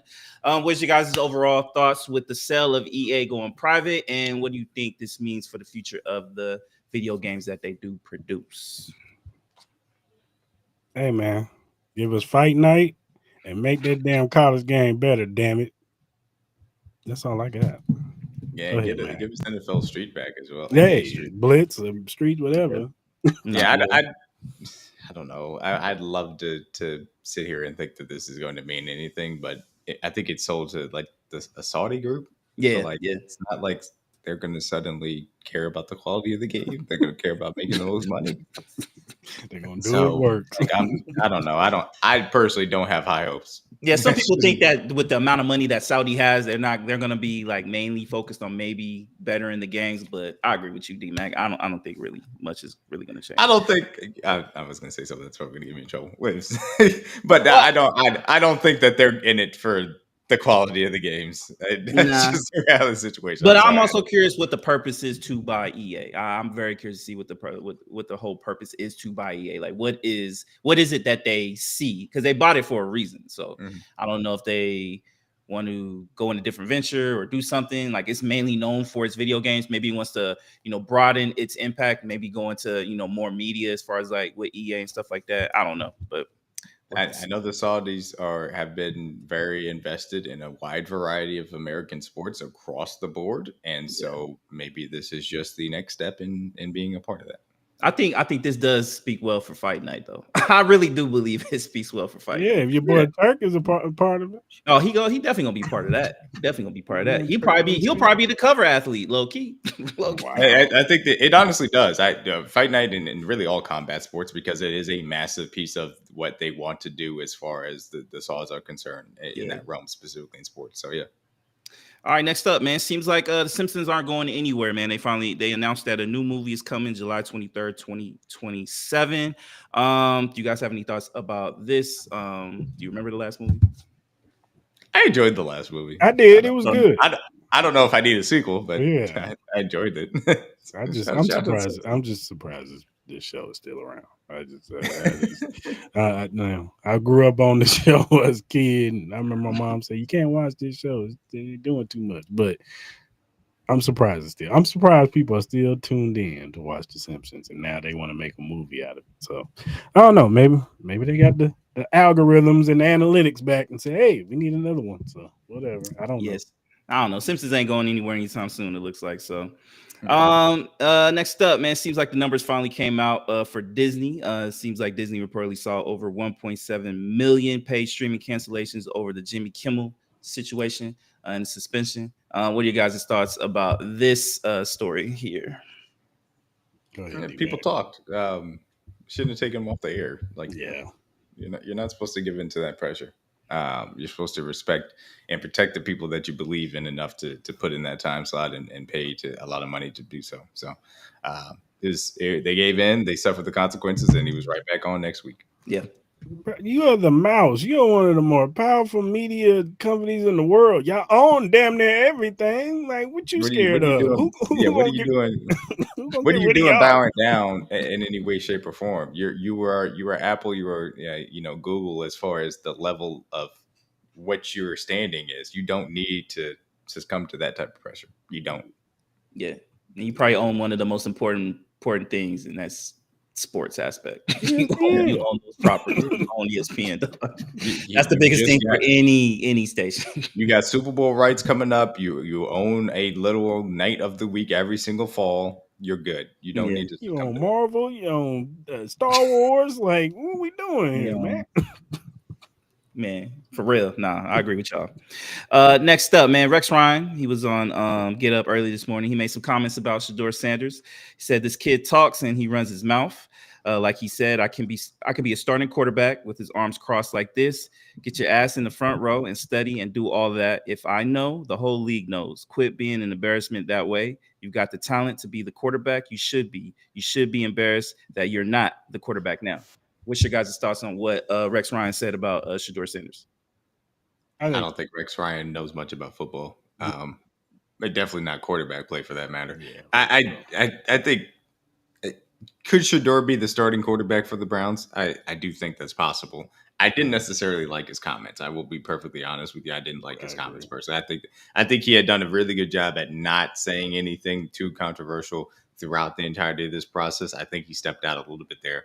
But look, I don't think that he is alone in the feeling in that locker room that they need another starting quarterback, because it looks like Joe Flacco's got nothing left to give. And that defense is out there working their butts off every single play to try and make some of these games close. So I think that he is maybe selfishly expounding some of the views in that locker room of saying, hey, we need to make a change at quarterback. Yeah, I agree. I didn't like it. I thought he kind of stepped over bounds saying, I mean, is it the truth? Yeah, with the quarterback play nowadays, can Shedeur Sanders start a football game? Of course he could. But I don't think he should, especially with all the scrutiny he's already getting. They was already talking about him turning down the Ravens, you know what I'm saying, getting drafted by them. And they was trying to get him on that. So I just think he could have just kept that on the inside, bide his time, because eventually you was going to play, man. Dylan Gabriel ain't it. He ain't. That's the thing. He paints a bigger target on his back than he needs to. If he continues along this path that he had been on previously, when Dylan Gabriel inevitably fails because he's not an NFL quarterback, then you get your chance, and the expectations are, just be better than terrible quarterback play at that point. So you didn't need to paint that target on your back, in my opinion. Right. No, I agree. All right, next up, this is the first media day since 2007 without Russell Westbrook being in the league. Obviously, he's not on the team currently right now. If this is his last shot, let's say he doesn't get a team, what will be your overall remembrance of his career? What do you think will be the number one thing we will remember about Russell Westbrook's basketball career? Always gave it 110% on the court. Regardless if he couldn't shoot, if he couldn't do whatever, he was going to give you 110 up and down the court. That's what he was going to give you, and that's what I always respect about Russ, that he was going to come down the lane, try to dunk on you, and he played with reckless abandonment. And there's something admirable about saying that about a legacy of Russ. No matter what, you knew that guy was going to give you everything that he had every single night for the team.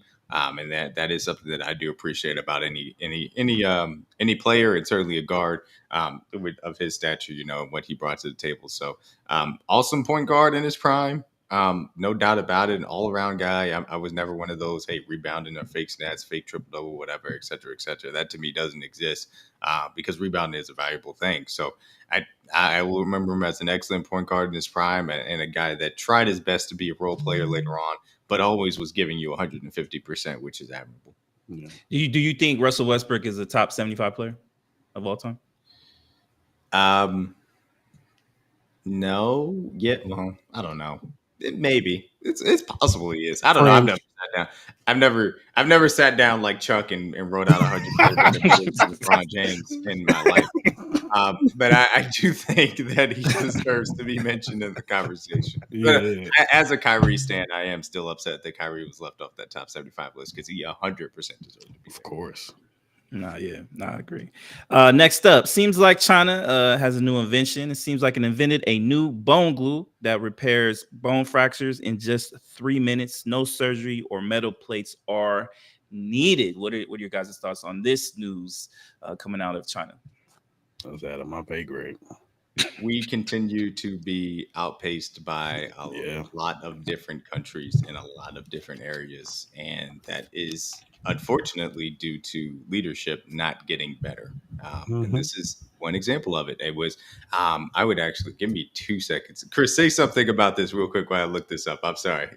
No, you're good. No, I agree with you. Like China, Japan, Russia, all of them. That's why all of them go overseas to do stem cells and get their knee worked on and come back over here better than ever. So we're always behind in the times when it comes to medical or technology, infrastructure, like Medicare, school, teaching.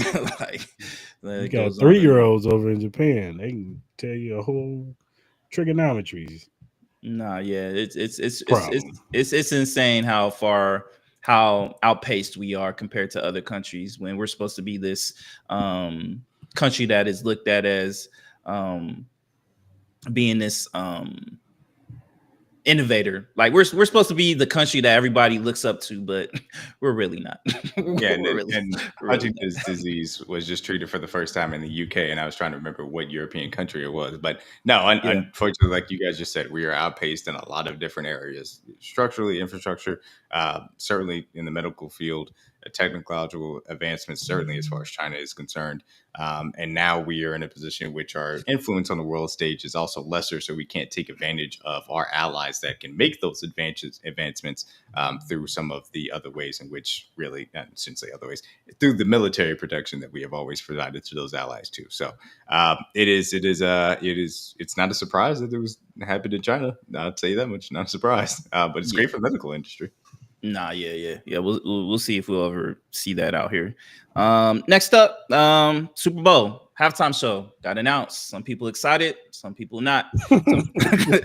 Some fans are already saying that they want to boycott the Super Bowl halftime show unless the NFL changes the singer from Bad Bunny to an American performer. Bad Bunny is obviously he is from Puerto Born Rico. American. He's American, so. What are your guys' overall thoughts with Bad Bunny and obviously the controversy with some fans saying I that get he it. shouldn't be the He's a big superstar. It ain't like they got some dude from the back alley to do the Super Bowl. Y'all gotta be realistic about these Super Bowl performances. They not about to get Bun B on the stage and start rapping. It's not gonna happen. I don't think they want Bun B. I think they want That Taylor could be. Swift. I think they want Toby Keith. I think it's these fans. Bad Bunny is the third highest streaming artist on Spotify, bro. Like this is a major performance. The Super Bowl is an international spectacle. It is broadcast worldwide. The NFL is making it a point specifically into the Latin American communities to reach out and have that aspect of it emphasized as well because they want to expand internationally. This is a great idea. I'm sure when Jay-Z brought this to Roger Goodell, he was like, yeah, this is a perfect fit for us. This is an incredibly popular artist. He is worldwide. We are trying to get into Latin communities. This makes perfect sense. So people can be upset about it. Him and Haw, obviously the political climate plays into this to a certain extent as well. I do not care. I hope they cry. And also, it's the Super Bowl halftime show. If you don't like it, go get some more pizza, use the bathroom, and get ready for the second half of the game. You'll be okay. I promise. Yeah. Nah, I think this halftime show about to be lit. Like, I'm sure it's gonna be fire. If you love women, it's gonna be great. It's gonna be. I know Bad Bunny knows how to put on a show. Man. This is gonna be a If great it's show. anything like that halftime show in Brazil, hey, sign me up, baby. No, it's gonna be better. It's gonna be better. Sign me up. I was thinking of the Shakira. Who was with Shakira? It was Shakira and somebody else in Miami. Bruno was it? No, it was Bruno. Was it Bruno? No, it was No, J-Lo, wasn't it?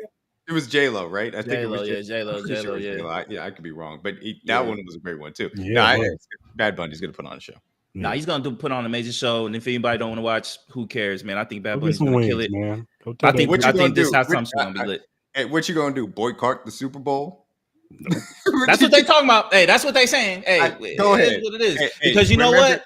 Your little 2,000 eyes or 5,000 eyes that will miss it, you're going to have at least another 5 million overseas that are going to be watching it. Just I promise you. Absolutely. You're gonna, probably more than that. I'm probably lowballing as hell with that number too. So shout out to Bad Bunny, man. Shout out to the NFL making the right choice.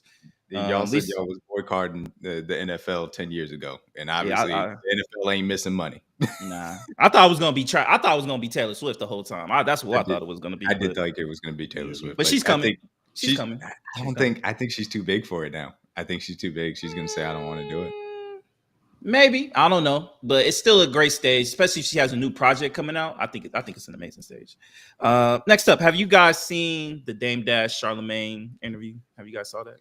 I saw pieces of it. I saw that he was like, you have to explain it to me to give a little bit of conflict. Well, pretty much they had their little back and forth, you know what I mean? Dame Dash is going to take legal action, based off that interview. He's going to sue Charlamagne and the Breakfast Club, claiming they damaged his reputation during the recent viral interview. So he's going the Drake route then. Pretty much, yeah. So what are you guys' thoughts on that? He did that on his own. You want to be associated with Drake? Sure, I guess. Yeah, sure. If you want to go that route. Look, man, the fall of Dame Dash it's bad, dog. Like he was at one time one of the top CEO executive dudes, part of Rockefeller. Now it's just like all he does is get on camera and tell everybody else how they now bosses, and now he's better than everybody. He has this high and mighty, sitting on high horse type feel to him, and he just looks stupid every time. It's just Jay-Z was right, man. Nah, yeah, for real. He was. Got a couple more. Terrence Crawford, he celebrated his big win against Canelo in his home state of Nebraska, in Omaha, in his city. But later that night, he did get pulled over. There is video of him getting gunpoint with police officers. What's your kind of overall thoughts about this whole situation with Terrence Crawford and what happened to him in his home city? I just let you know, man, no matter how much you achieve or how high you get on the mountain, they still gonna try to knock you down. And shout out to Terrence Crawford. He handled it with grace. He didn't flash out or anything. I think he got released and everything, but that's just sad. It's sad. Yeah. Was he in trouble? Did they charge him with anything? I think the police they made a report saying that they noticed, I guess, some reckless driving, and then I guess they noticed that there was a gun in the car, but he was permitted. He had all that, but they did pull out their guns and get him out the car and put him in handcuffs. And, You just had a parade for the man, and now you want to just. Hey, look, we all unfortunately, live in this country, and this is one of the things that comes with it. And like you said, Chris, no matter what you do, what you accomplish, that always is going to be a part of it. But shout out to Crawford for handling it, the best that we can. And, doesn't look like he's going to have anything coming of it. And he deserves to continue to celebrate, man, because that was a heck of a win for him. Nah, for real. And then I'll end it off with this NBA topic. Adam Silver says NBA teams could potentially face off against NBA Europe teams even in the playoffs. He's quote, you possibly could see teams coming into our playoffs top seeds from other leagues. When I think of the flight from New York to LA, for example, there's no reason if we had 4 teams in Europe you couldn't travel, play the Knicks or Nets, travel to London, play 3 or 4 times in Europe, come back home. So I think it's very doable in our league. What are your guys' thoughts with this? Do you think they should go this route, or do you think they should just keep things the way it is? Keep things where it is. I feel about it the same way I do with the NFL. It's like, hey, you can't really justify European teams that are based there until flight gets faster. I understand the New York to LA comparison. I understand it, but it's still untenable in my personal opinion. So, Adam Silver throws a lot of stuff out there. I don't think he's as bad a commissioner as some other people do, in my personal opinion. I think he's doing a solid enough job, but this isn't an idea that he should follow through on, in my opinion. I think he's terrible. I know a lot of people do not like him at all, and I understand it. But I don't know. Now I will say the comment that he made about the highlights, that was a terrible comment. That was bad. That was bad. I was like, bro, you have no kind of self-awareness on what this league is going through right now, and it's looking more and more by the day. Like, the stuff he's focused on is not what's needed for this league. Yeah, for sure. Yeah, I don't know what he be doing over there, man. Sometimes I just think he be throwing stuff at the wall and say, "Let's try this." All-star game, the end season tournament type stuff. He just be throwing stuff at the wall to see if it stick. I don't mind the in-season tournament. I know that's probably a hot take as well. I don't mind it for what it's supposed to provide, which is a twist or a little bit something to pay attention to in the middle of the season.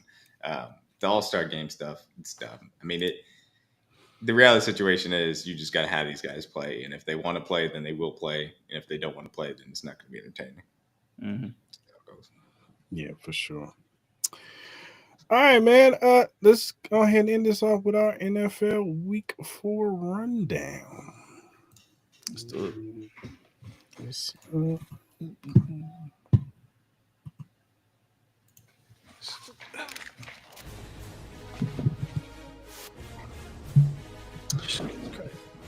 All right.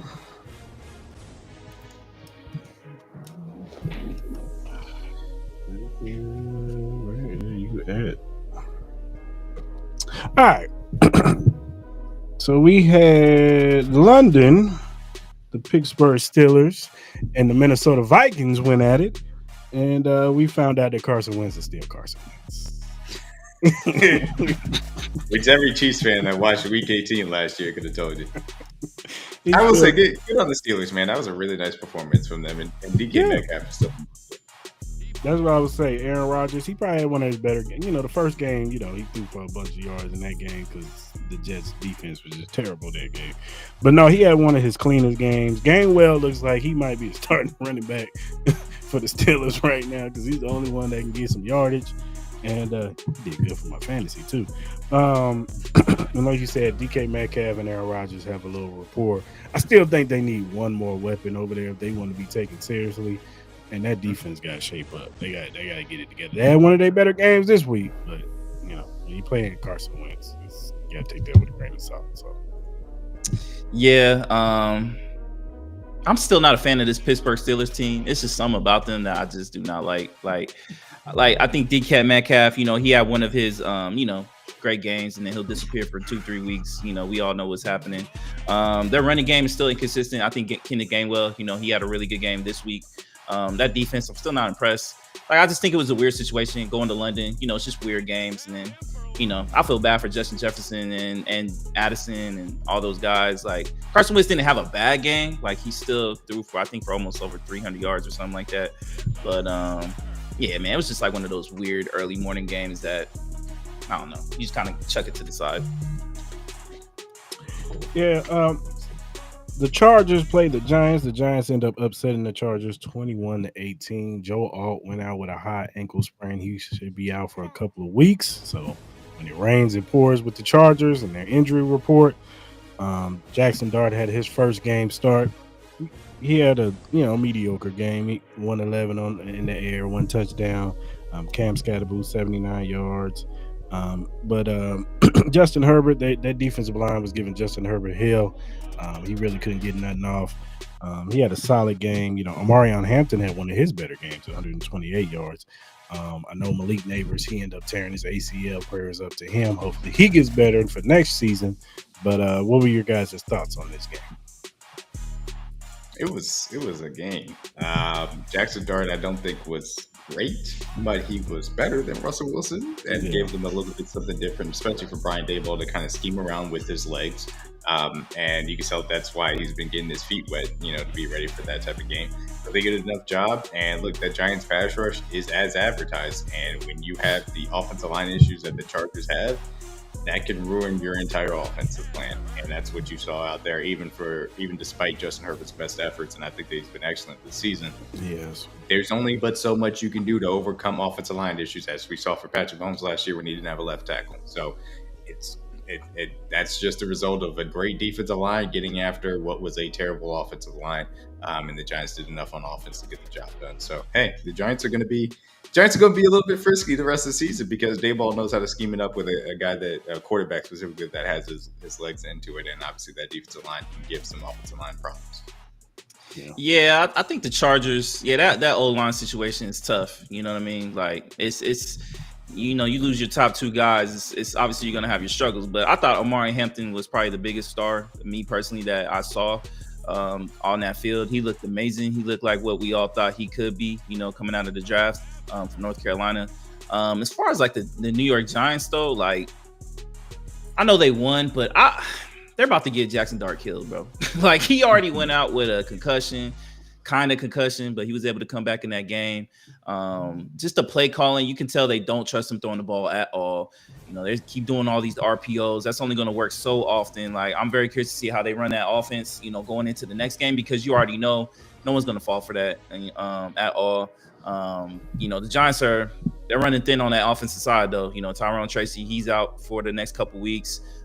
Shout out to Malik Neighbors, prayers out to him. He's gone. And I agree with all the conversation about MetLife. Get rid of that turf, man. Get some grass. You make billions and billions of dollars. Get some grass, man. Like, we've seen enough of these injuries from Aaron Rodgers to Malik Neighbors to Odell Beckham, and the list goes on and on, man. I don't understand why they still stick with this turf stuff. Get rid of it. Do natural grass. And, do it for the betterment of your team, because your team gets affected most out of anybody else. So, good win for the Giants, but I just thought overall it was just kind of a weird situation with the Chargers, but I think they'll bounce back, and I think the Giants are still going to be terrible. They already are going to have to put the grass in for the 2026 World Cup. Just keep it there for the football season. Nah, for real. They paying for it, so you might as well use the leftovers, dog. You know what I mean? If you don't want to pay for it. Yeah, for sure. The Texans beat the Titans 26-0. CJ Stroud had 233 yards and 2 touchdowns. Woody Marks has 17 carries, 69 yards and a touchdown. Nico Collins had 4 catches, 79 yards. In the words of Cam Ward, he said their team is ass. And it's right. I'm going over Cam Ward. It's accurate. Yeah. I mean, they are a get right game right now, and the Texans need to get right game in the worst way. To say the least. Did. And that's what this more was. Woody Marks. Woody actually did well in pass protection, which they obviously did because the offensive line is terrible. And he carried the ball better than Nick Chubb did. So more Woody Marks. I'm also saying that because I have a Woody Marks share in fantasy. Yeah, protect Cam Ward at all costs, man, because my man is getting beat up beat up bad. Like, you don't want a situation where he loses confidence or just gets beat up to a point where he turns into just, cauliflower. You know what I mean? That's the last thing you want, man, especially with a talent like his. So I feel bad for him. As far as the Texans, though, I think they found something with Woody Marks and helping that running game. He looked really good. Hopefully that can help the balance with CJ Stroud playing the play action. I think he kind of needs that, especially with some of that inconsistent offensive line play.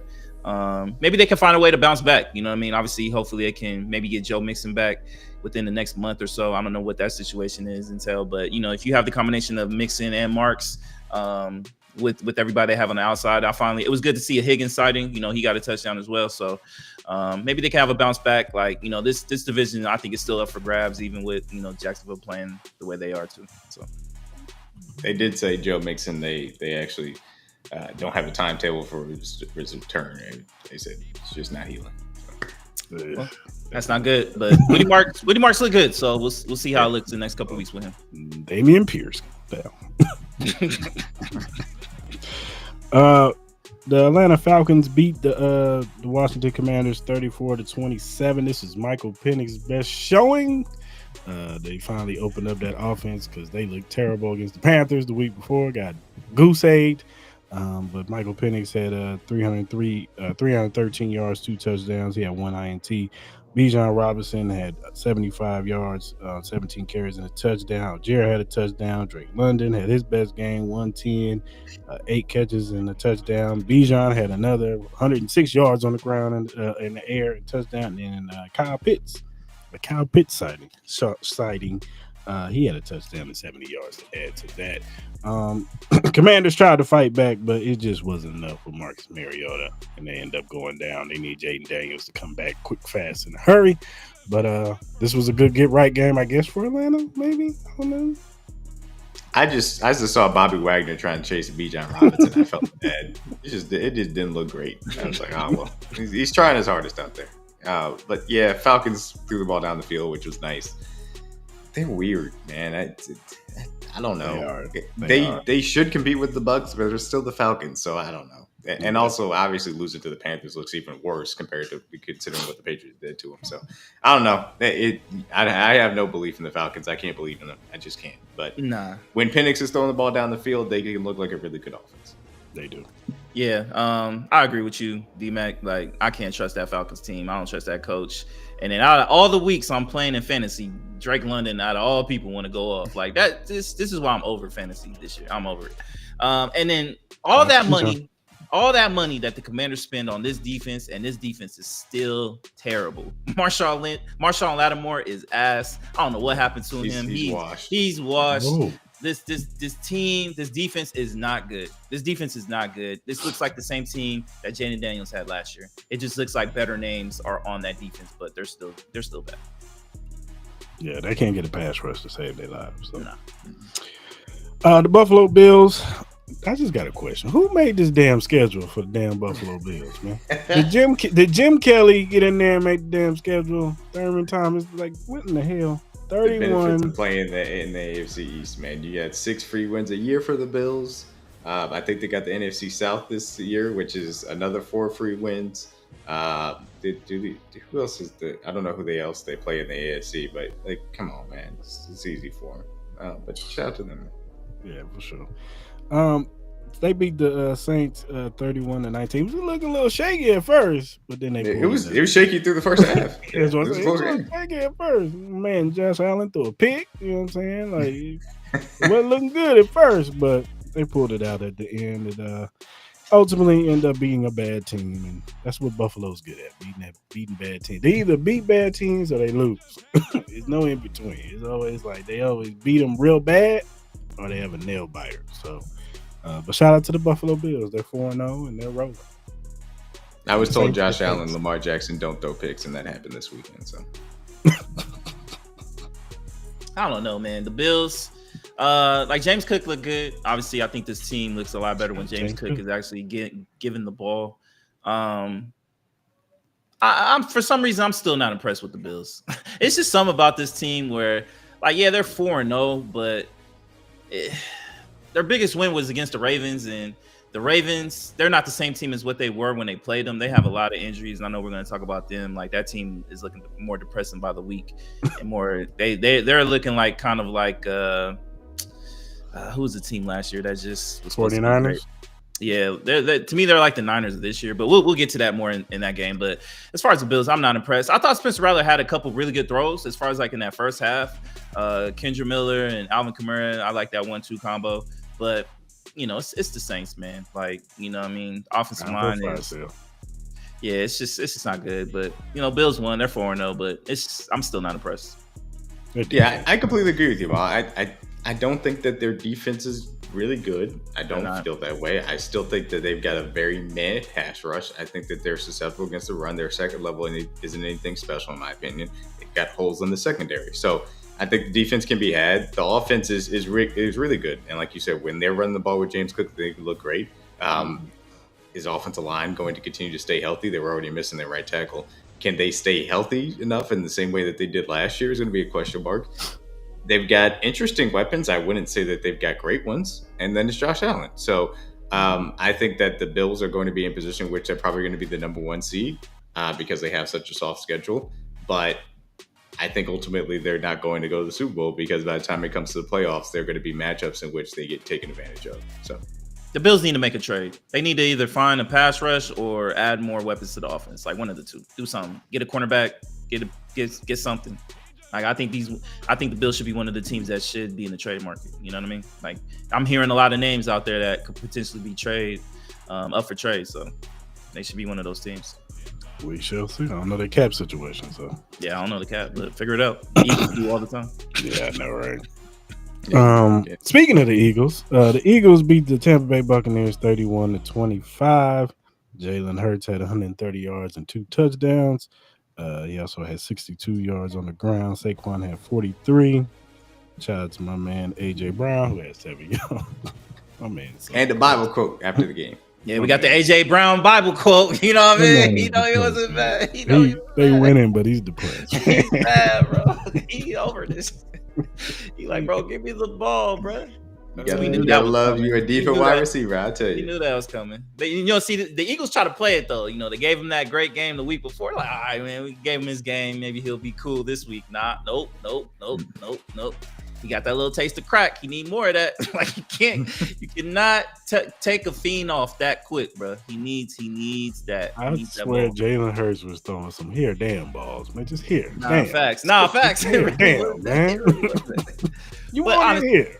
But honestly, though, with the Eagles are the best team in the NFC. It just gets proven every week, man. Like they can win in so many different variations. I know a lot of people keep want to talk about the tush push, but I think that's the fake tush push they did. Nah.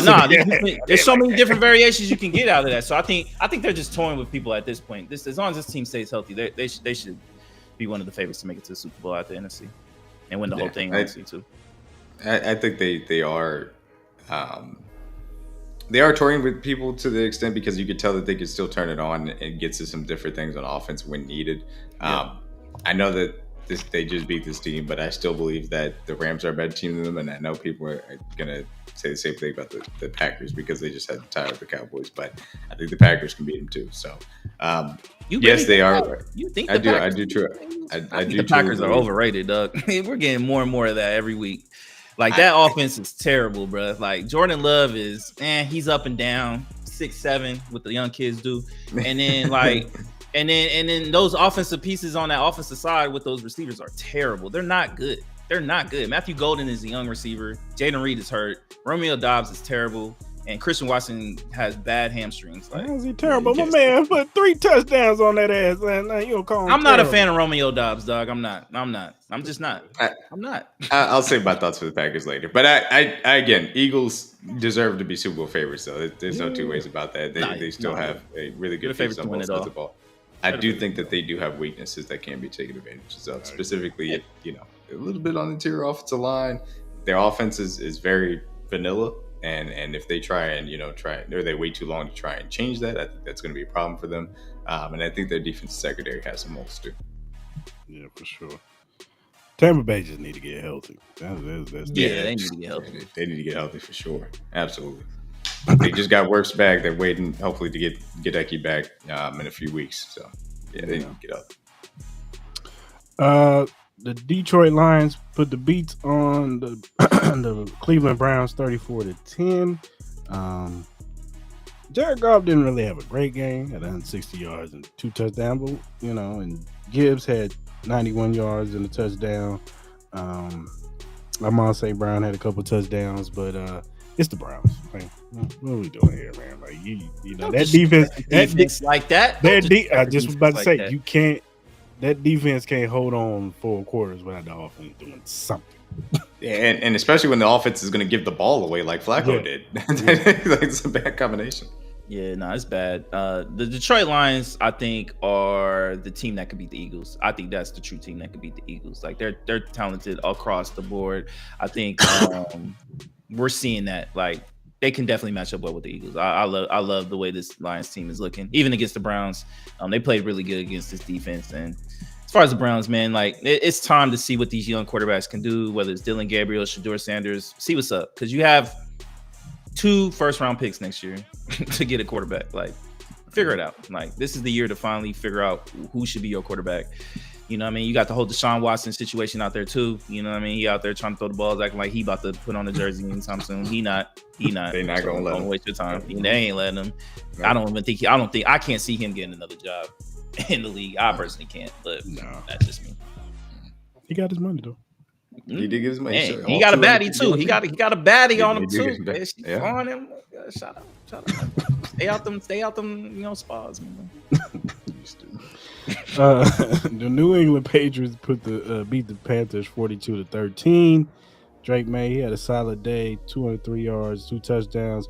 We got a Stephon Diggs site. My man announced he had a baby. He said, I got to put some work in. You know what I'm saying? 6 catches, 101 yards, and he had no touchdowns. Hunter Henry had the touchdown. Man, this Panthers team is just, I don't know what to make of the Panthers. They're just not good. They traded 3 first-round picks and DJ Moore for Bryce Young, and Bryce Young is a bust, and they have an awful roster. It's bad. It's really, really, really bad. For Ted McMillan's look like they only good. Yeah, but he ain't got a quarterback that can take advantage of him. They don't even try to throw him the ball. Sometimes. Like, I don't know, man. You know me. I've been trying to hold out with Bryce Young. I've been a big fan of this young kid coming out of Alabama, but it's looking more and more like he just. It's like kind of like with Kyle Murray with me. It's just, I just think they're just too small. And with the Patriots, I think they got a solid team. Drake May had a good performance, but nothing great.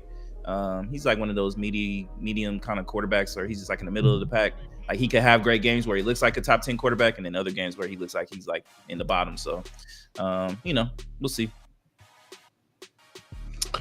Jacksonville Jaguars beat the San Francisco 49ers 26-21. Trevor Lawrence had 174 yards and a touchdown. This game was all about Travis Etienne. He had 124 yards on 19 carries and a touchdown. Brock Purdy, he had some costly interceptions, 2 of them, but he had 309 yards in the air. Christian McCaffrey had 92 yards and a touchdown in the air, catching the ball. Look, man, this Jaguars team is not impressive to me. Trevor Lawrence is not good to me. I don't think he's a good quarterback whatsoever. Yeah, he has some traits, whatever, but he's not consistent enough for me to be. No, that's fair. He's not consistent enough. I don't blame you for that take. And I know obviously we're both Chiefs fans here. I think Jaguars are going to be a very interesting test next week. I do think that they're a solid team. I think that they have a good defense. They have an excellent edge rusher in Josh Hines-Allen. They got some secondary guys that are physical, and they play an interesting brand of football. And then they also, on the offensive side of the ball, they like to run the ball very well. Obviously, we saw what Etienne, what he did to that defense for the 49ers. Mm-hmm. And they, can get some easy stuff in athletes in space with the way that Liam Cohen designs the offense. So I think they're going to be a very interesting control group, for the Chiefs to say, how good are you really on both sides of the ball? Nah, I think the most entertaining thing to me was Mr. Duval confronting Robert Saleh. I thought that was fun. Amazing. Yeah. I thought that was amazing. Out your mouth. Yeah, I like that. I like that energy, man. Mr. Duval, I think his team loves that too. Like, yo, man, you ain't gonna play with my name. Like, put some respect on it. So I like that. I think the Jaguars are talented, especially on that offensive side. I think they're very talented. It all comes down to Trevor Lawrence to me, but I'm excited to see Travis Etienne be back who he was. You still got Basul Tootin. He's really good. I know a lot of people aren't too happy with Brian Thomas, especially if you're a fantasy owner. Not really looking good right now because they're spreading the ball around. Yeah, you know what I mean? So, but we need to start having a real conversation about Brock Purdy and why they gave this man $50 million. Like, however much money. That was like, it really makes the 49ers look dumb to me because we all knew what Brock Purdy was going to be. He was elevated by the talent around him. He wasn't perfect. I will say this. I'm mad to have he might be washed conversation about Trent Williams. He is washed. He's old, man. What do you expect, man? He's it happens. Hall of Famer, but I'm just saying. It's time for him to hang it up. Yeah. It happens to 35-plus-year-old tackles that aren't named Lane Johnson. That's just the reality of the situation. He's washed, and it is what it is. So, no, I agree. And I think that's a big piece of why, the Brock Purdy thing doesn't look as good because it's, they don't have offensive line talent outside of Trent Williams. So right. It's a big piece of what they want to do. Yeah, for sure. The Rams beat the Colts 27-20. Shout out to AD Mitchell for messing up my parlay. I appreciate you, brother. Main reason why they lost. Man, fumbled the football right before he gets in the end zone. Didn't he have like a holding penalty or something like that? I don't know. And my man Matthew Stafford hit Tutu Atwell for a game-winning touchdown, sealed the deal, and Daniel Jones threw a game-sealing interception at the end to send the Rams with a 3-1 record, and the Colts finally getting their first loss. Hey, man, the Rams are good, man. Devontae Adams, he's back to being Devontae Adams. Puka Nacua might be the best wide receiver right now in the league right now. Yeah, for sure. Matthew Stafford's playing pretty good. I don't think this says anything about the Colts. I think the Colts are actually a pretty good team. Now, do I want to put stock in Daniel Jones right now? I don't know. I think I see some more of Daniel Jones. But I do think they have a good team around him. I think his receivers are very talented. Jonathan Taylor is one of the better backs in this league. And I think that defense, Lou Amiral, he's one of the better defensive coordinators. Cincinnati looks stupid right now. And you give him some talent to work with, you see what happens. So I don't think I think the Colts still can, challenge for that division if they want to. So, but the Rams are going to be right there at the NFC. I think they're still going to win that division. I don't think Seattle may have something to say about it, maybe, but I think the Rams are going to win that division. Yeah, Colts deserve to be the favorite in the AFC South. I think they are a good team from that perspective as well. I did an entire video over on DMW Sports today on my Monday morning quarterback series about the Rams in that game specifically. I think that they were my pick to come out of the NFC as long as Matthew Stafford is healthy, and obviously he looks healthy and looks playing very well. That defensive line is hellacious to try and go up against. That just doesn't look fun to play against. First knocked a grown man off his head. He threw. Yeah.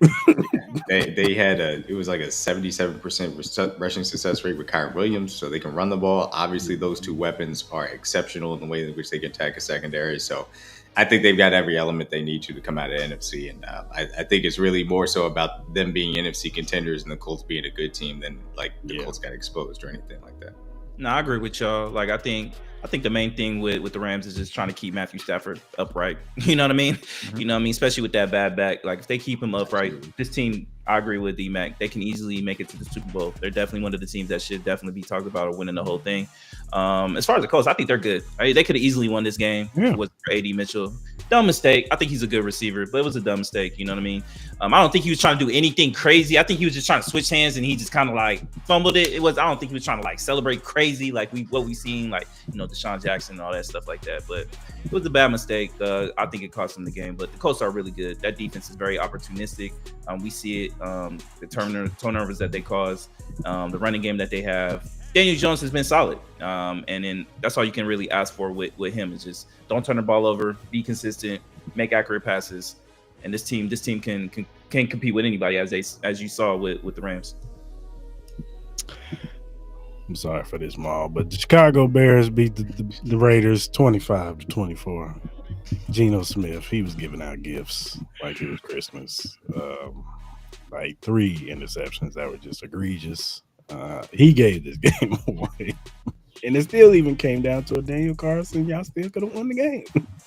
So, shout out to Ben Johnson for trying to put Judy Batista at halftime. Like, my girl said, "You need changes."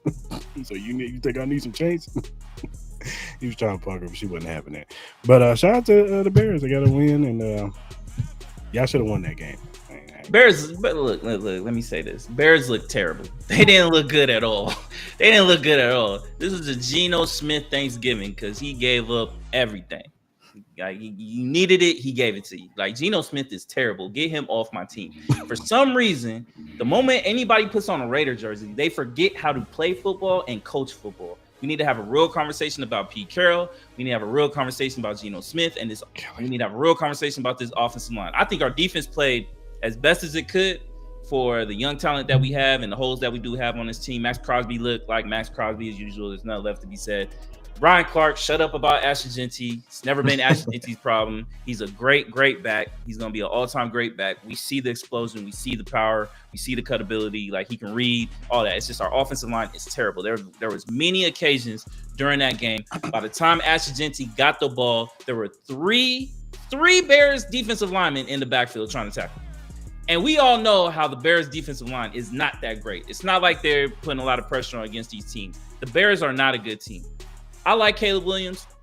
I think he'll be cool. I don't think he'll be like this all-time like transcendent quarterback, like everybody was trying to compare him as like the next Patrick Mahomes. He's not that. He has a great arm. He needs talent around him. Some throws he has some throws. Like, he's cool, but you know what I mean. But like, you know, they gotta stop, you know, trying to compare him to Patrick Mahomes. He's not Patrick Mahomes. No one's gonna be. They should stop comparing anybody to Patrick Mahomes. Yeah, it's just different. It's just different levels. That's like, you know, somebody trying to compare somebody to Tom Brady, or like, let's just let people be who they are supposed to be. Patrick Mahomes is a one-off talent. Like, that is enough said, and that I'm already sick enough by saying that. Like, no disrespect to y'all, but I'm tired of this. I'm tired of seeing that funky ass red and yellow. I'm tired of y'all clapping and cheering. I'm tired of that. I'm tired of my team being ass. I'm tired of going through this whole situation where we're going to be this decent team, but then by Halloween, I'm already over the season. I'm ready for my Lakers to start playing. I'm already ready because this team is terrible. My Raiders suck. Let's just start losing these games, man, and get a high draft pick, man. That's how I feel right now. Because Geno Smith is terrible. He's not. Yeah. I know he never was going to be the future, but he looks like the Jets Geno at this point in his back. Yeah, there might be something to what you said about putting on that Raiders uniform, because these are the two worst games that I've seen Geno Smith play since he was on the Jets. Like, he has not looked at this the same way that he did in Seattle. I don't know what happened, but it has been ugly to say the least. But Luka Doncic's MVP campaign starts soon, so that's a good thing. Oh, brother, trust me, I'm ready for that. I'm ready for my Lakers to start. Trust me, because they're like, I was supposed to go to the game yesterday. I'm not wasting a cent on the Raiders. I'm not doing it. I'm not and them wasting. Tickets are expensive. They're expensive. They're expensive. You know what I mean? I will even waste nosebleeds. I'm not even wasting a parking fee for this team because you got free tickets. No, I'm good. Well, I'll go. Free, I'm going begrudgingly, and I'm gonna be hella faded by the time the game starts because I already know what I'm about to witness. Pete Carroll it's time to hang it up. Pete Carroll's too old to coach. Too cold. He's too old, and it just seems like some of the decision making that is going on is the same thing we've been having problems with for the last couple of years. I don't even think it's a Tom Brady thing. I just think it's just some of the decision making as far as like the offensive line, some of the play calling, bad mismanagement with play calling and clock management. We look like a team that's not ran well. It's okay and it's cute for you to play like Tupac and all that during the goddamn practice squad. But besides that, we look like the same old terrible Raiders, man. I heard y'all was looking for me. Man, you late, bro. Come on. Let me tell you something. Do you not have a clock? Do you wear a watch? We gonna say who was late. I was right on time. Do you wear a watch? Old man Rogers. I was right on time. Y'all see it right? We already talked about him. Talked about that, bro. You're 30 minutes too late. Oh my goodness. Well, you know what? I'm glad y'all talked about it. Now I need y'all to remember this. Go take the Steelers to win the Super Bowl. Oh my Everything that you God. Come on, dog. We're not doing this already. It's all jokes now. We're not doing all this jokes already. now. The old man Rogers hoist that choice. Hoist.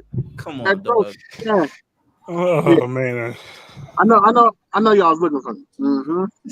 And them Raiders, well, they giving the city a bad look right now. Don't you say nothing. It's ugly right now. Yeah. Okay. But I'm glad y'all invited me. You know, I had to pop in real quick just so y'all can see that ain't nothing changed. I'm still here. Showtime in them Pittsburgh Killers. Yeah. No, before you go, I'm gonna say this, my brother. It's good seeing you. Yeah. I hope you're doing well. I hope your family's doing well. And y'all not winning the Super Bowl, bro. Old man Rogers done already told y'all what it is. Old man Rogers about to be He doing an ayahuasca retreat by January, brother.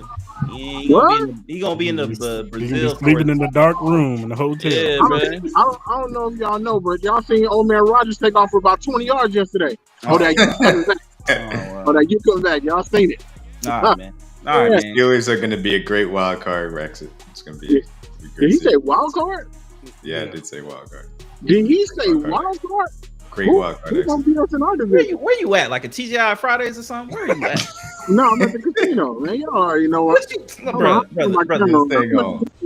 go back to what you were doing, brother. Man, Congratulations on your funky win.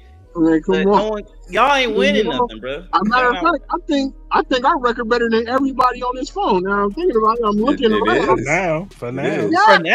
It is. Don't forget, my brother. I'm still eating off for Christmas Day last year. Showtime. Matter of fact, I think if y'all all team up, y'all still probably don't got more wins than the Pittsburgh Killers, right?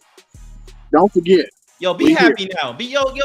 Talk now, because we all know by November. Y'all ain't gonna be talked about, man. Wow, Chris, that's crazy. I think y'all. What was the last game of Ben Roethlisberger's career again? Yeah. Do you remember what that was? Yeah, it's ugly right now. It's ugly. He got more interceptions than passing yards. It's ugly right now. My brother, you putting all your faith in Aaron Rodgers says enough for me. What? There's nothing. Old man Rodgers gonna be MVP this season. You heard it. All right, so thanks for coming in for the 200 episode. We appreciate you. Glad you're doing well. It's good to see y'all, man. Blessings. Good to see you, Showtime. I want to apologize to the public that had to watch that nonsense. That we don't condone that. We don't condone that. My man needs sports therapy, bro. They're not winning nothing. But I commend his love for his Steelers. For sure. All right, let's talk about it. Chiefs beat the Baltimore Ravens 37-20. After the first 15 scripted from the Baltimore Ravens, it went all downhill for them. Spags, he just has Lamar Jackson's number. He can't do nothing with him. And they were sending that blitz. Shout out to Nick Bolton, man. He had one of his better games. Leo Chenal, this defensive line was giving them hell. Our corners was on them like glue. And then Patrick Mahomes, the offense, Xavier Worthy came back, opened up the offense for us. Look, all we ask is Isaiah Pacheco and Kareem Hunt, go for it. Just go for it. They was under center. They was doing what they needed to do, and this was the best of offense. You know, according to Andy Reid, Matt Nagy, shout out to Chuck. Matt Nagy called the plays. Shout out to Chuck. But this was our best look that we've looked in a long time. It looked like the boys was having fun out there. Hopefully they can take this for the rest of the season. I know that everybody's trying to give the Baltimore Ravens a bell and their defense, blah, blah, blah. The defense was bad when they had all them players on there. So we just picking the carcass off of them. So it's not looking good for Baltimore this year. I don't know. Maybe they patch it up towards the end of the season, but it's not looking good right now. We might have to have a conversation about John Harbaugh and Zach Orr. Zach Orr might be the sacrificial lamb. He might be the first one to go, and then Monken, and then it might be John Harbaugh at the end of the season. You might read something where they part ways and try to find something else, because they got to figure out this, man. Because Lamar Jackson and them, they can't keep doing this, man. This fan base, they got a rabid fan base that's crashing out on Spaces every week, and it's not looking good for Baltimore. But shout out to the Chiefs, man. They showed up. Shout out to the Chiefs. We handled business. This is a bad defense. I a little bit more under center, which was nice to see, as you said. They got some guys running downhill. Mm-hmm. Patrick Mahomes was on it from the start. They knew how to take advantage of the Ravens' defense. Offensive line was excellent. I mean, those bets that we've made, especially on the left side of that line with young guys, have paid off. That was the type of performance that this team really needed. The vibes were high, obviously getting Xavier Worthy back and everything. Defense, Spags has Lamar Jackson's number. He knows exactly what to do with them on a consistent basis. That will frustrate him with extra guys adding on, simulated pressures.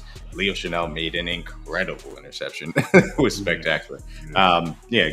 Good game all around. Dominant game on both sides. Lamar Jackson, people are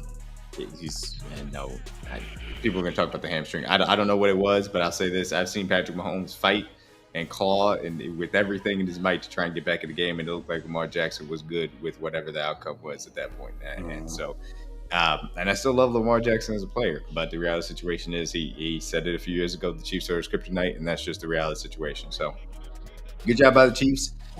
Good game, and now we try and make the adjustments necessary to be ready for the Jaguars that, again, I think are going to be an interesting test for us on both sides of the ball. I agree. Man, I'm so tired of talking about y'all, man. Like they thought we were dead. Look, I'm not gonna sit here and say y'all are back to being world beaters. I'm not gonna say that. I think the Ravens are just too injury. I think that defense is just gone. Lamar having the hamstring injury, Derrick Henry having the fumble problems, even though he didn't have that. I think y'all be all right. Like, obviously with Patrick Mahomes and Andy Reid, I think y'all always will be a respectable team. I think y'all always will be there at the end. I don't know, man. I got to see a little bit more with y'all. I really do, especially with that running game. Obviously, y'all going to get Rashee Rice back. We got to see how long it takes him to get accustomed back into getting his rhythm again and within this offense. I don't trust the health of Xavier Worthy. Me personally, I don't trust the running game. I think y'all still have problems on that old line. I think that defense can still get got a little bit here and there. But overall, I thought it was an impressive performance. We'll see these next couple weeks. I think y'all got the Jags. I think the Lions are coming up. So we'll see what's up. We'll see what's up. But yeah, I'm tired of talking about y'all. I'm tired of y'all winning. I'm tired of it, honestly. But congratulations to y'all. All right. And then, of course, Sunday Night Football. You had the Dallas Cowboys and the Packers giving us our first tie of the season, 40-40. This went into overtime. I have to say this. This is probably Dak Prescott's best game I've seen in a long time. Like, in a long, long time. Like, and this wasn't like padding stats type Dak Prescott where he's down by 40, and then he has, like, you look up and he's got like 400 yards and 4 touchdowns because he had to pad the stats.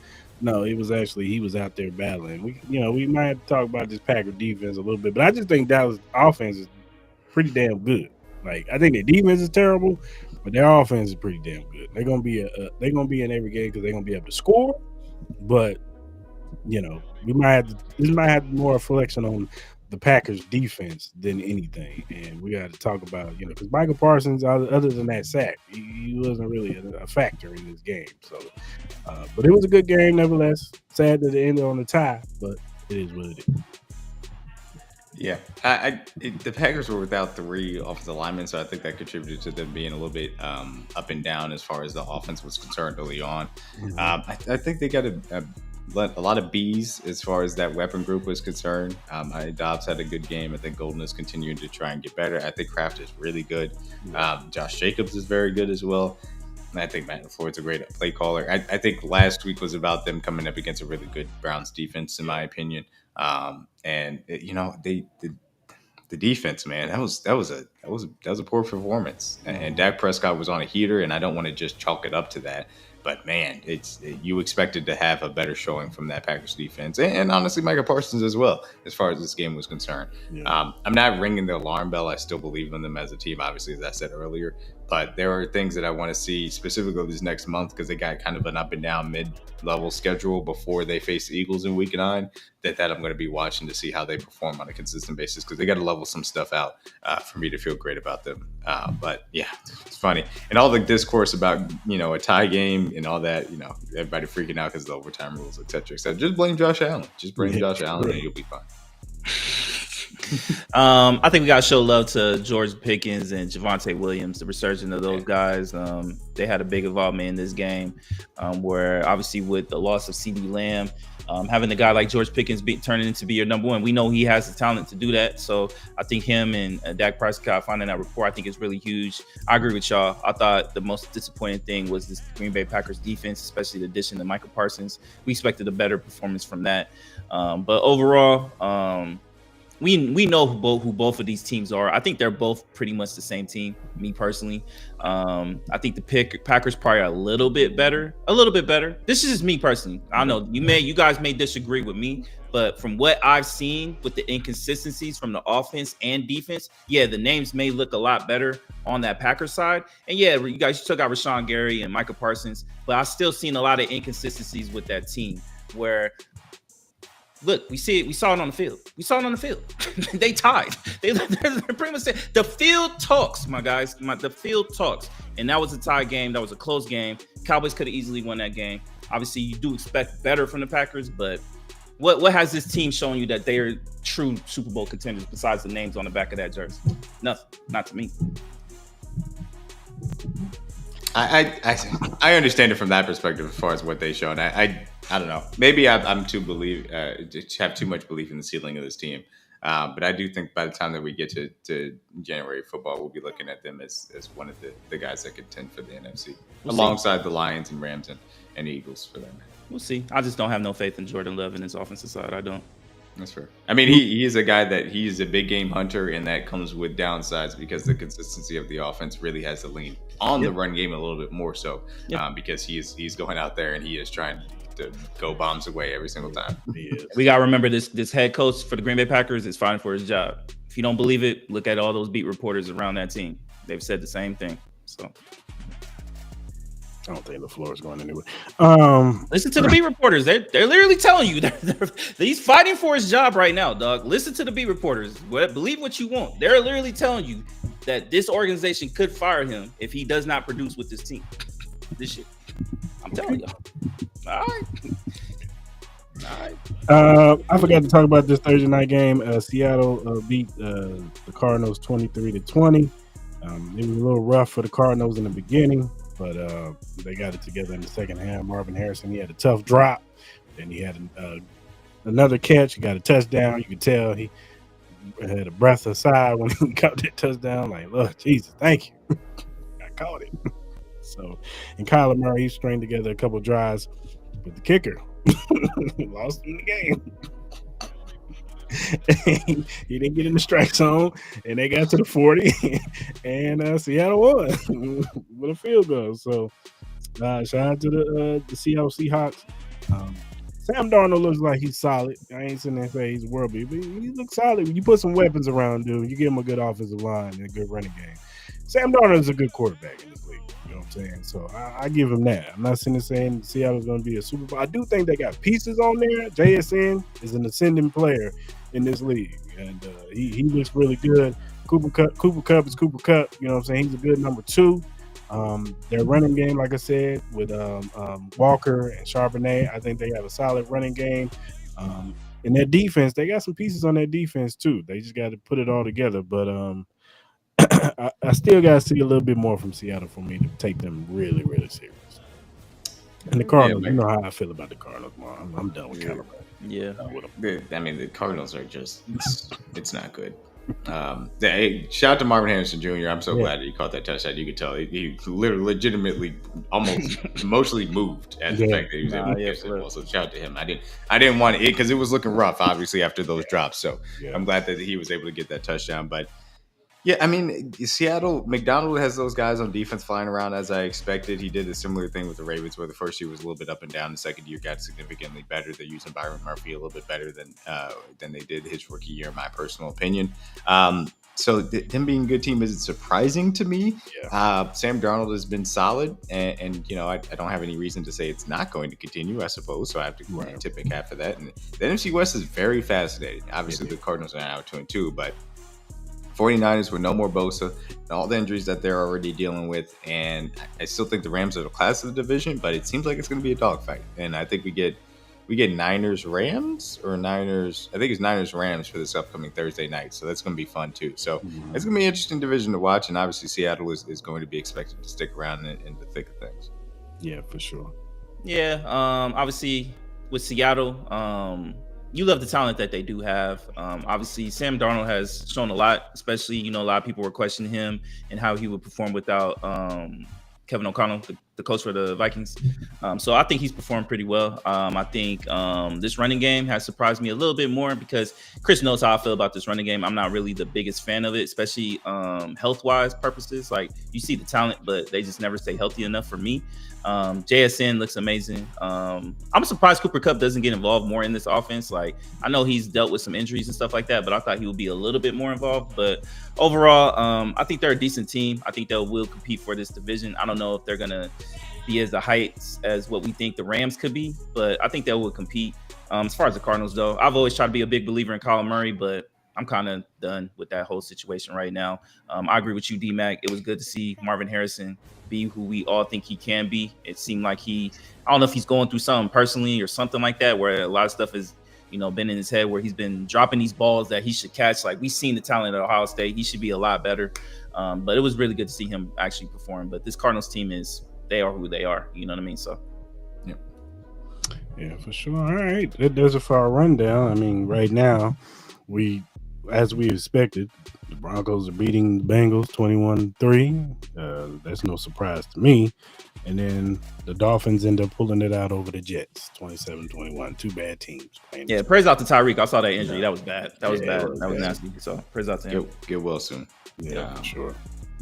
Darren Waller is alive, by the way. He caught TD. He caught TD. Had some really nice catches during this game. Shout out to Darren Waller, man. I wonder what he finished with. What did he finish with?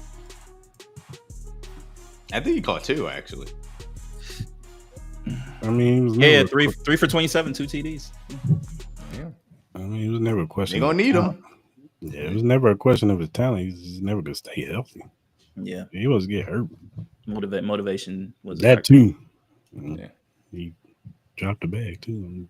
Yeah, he dropped the Kelsey Plum bag. Yeah, for sure. All right, let's go ahead and end it on a good note. Flowers of the week. I don't know if you know what that means, D-Mac, but we give our flowers of the week for somebody that we feel like deserves it. Okay.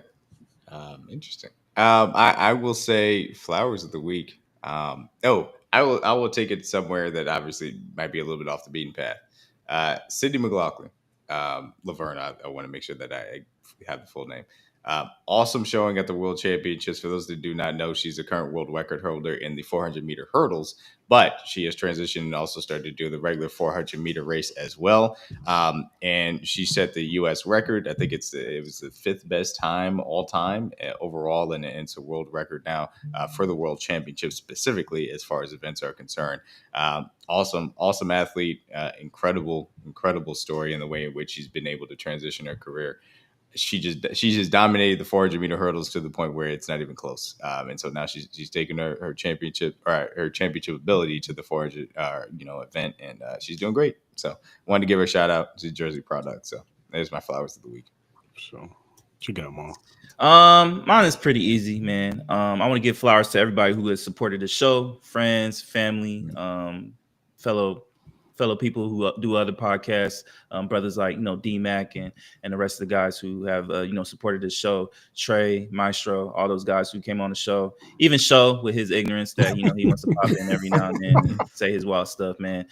Ebony, who couldn't be here, Miss Ballin D, everybody who's, contributed to the show, who watches the show, who liked it, disliked it, whatever the case may be. I definitely want to give flowers to everybody, man, because, me and Cris, man, we try to, to do the best we can with this show. It's been an amazing ride with these 200 episodes. I want to give flowers to my brother, Cris. He does a lot of stuff on the back end for sure. Definitely want to show him some love for sure. And, this is just a start. This is just beginning. And, I appreciate everybody who contributed for us to make this happen. Yeah, I'm going to say them same sentiments to all the people who supported us, liked us, shared it, left a comment, good, bad, or indifferent. We appreciate you, man. Shout out to like you said, Dmac for coming on the show, Miss Ballin, D, Ebony Show, Trey, Maestro, everybody who was a guest on this show, who's ever came on this show or was in the comment section. Mark, he always comes in and says his piece. Shout out to him too.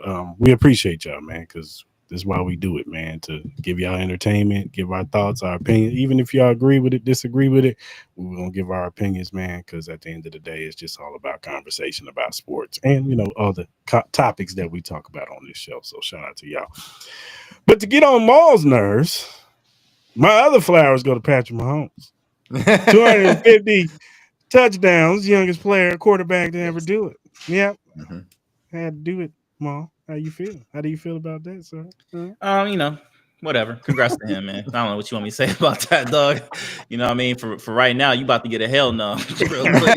You know what I mean? So, cut the flowers off. I'm trying to keep the positive vibes, man. You know what I mean? So, hey, I will say this: 200 episodes is an incredible accomplishment. It's a great consistency from you guys, and obviously, you guys have a great product, and that's why I was incredibly happy and honored, honestly, when Cris asked me to come on, to say the least. Man, definitely love supporting you guys. You guys do a great job and always entertaining. So, congratulations for 200, man. It's an awesome accomplishment. I appreciate you, brother. Thank you. Sure.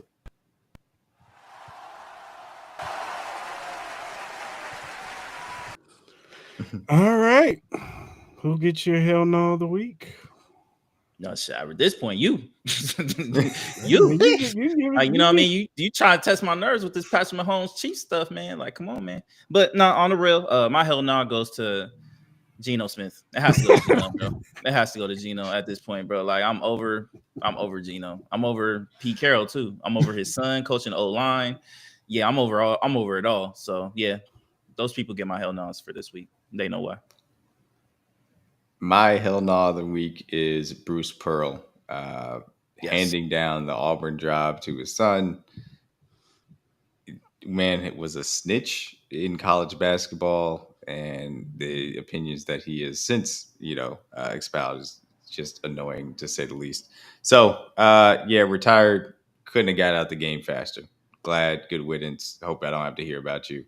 And I'm sure your son will be fired soon because he doesn't deserve to have the job. So my hell no is to Bruce Pearl. My hell no goes to Eddie Mitchell for running my ticket, man. You know what I'm saying? You messed me out of money, dog. What you doing, dog? What are you doing? I had money right in my hands, and you dropped it. So you get hell no of the week. You're a professional football player. You getting hell no of the week. Sure. Not mad at it.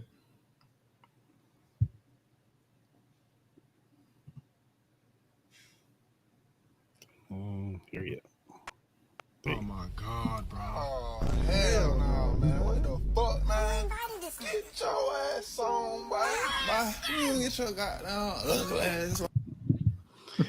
And that does it for the hell no segment. Hey, you got anything else, fellas? Nah, man. Appreciate Dmac for taking the time out, man, for coming on the show, man. We definitely appreciate you, my brother, for real. Yeah, absolutely. Once again, appreciate you guys for having me on and asking me on. Again, congratulations on 200 once again. Big number. Yeah, for sure, D, man. You got to come on the show again, man. You know what I'm saying? Absolutely. Be a friend of the show, family of the show. Absolutely. Family of the show. Absolutely. Excited to come back on. All right, for sure, D.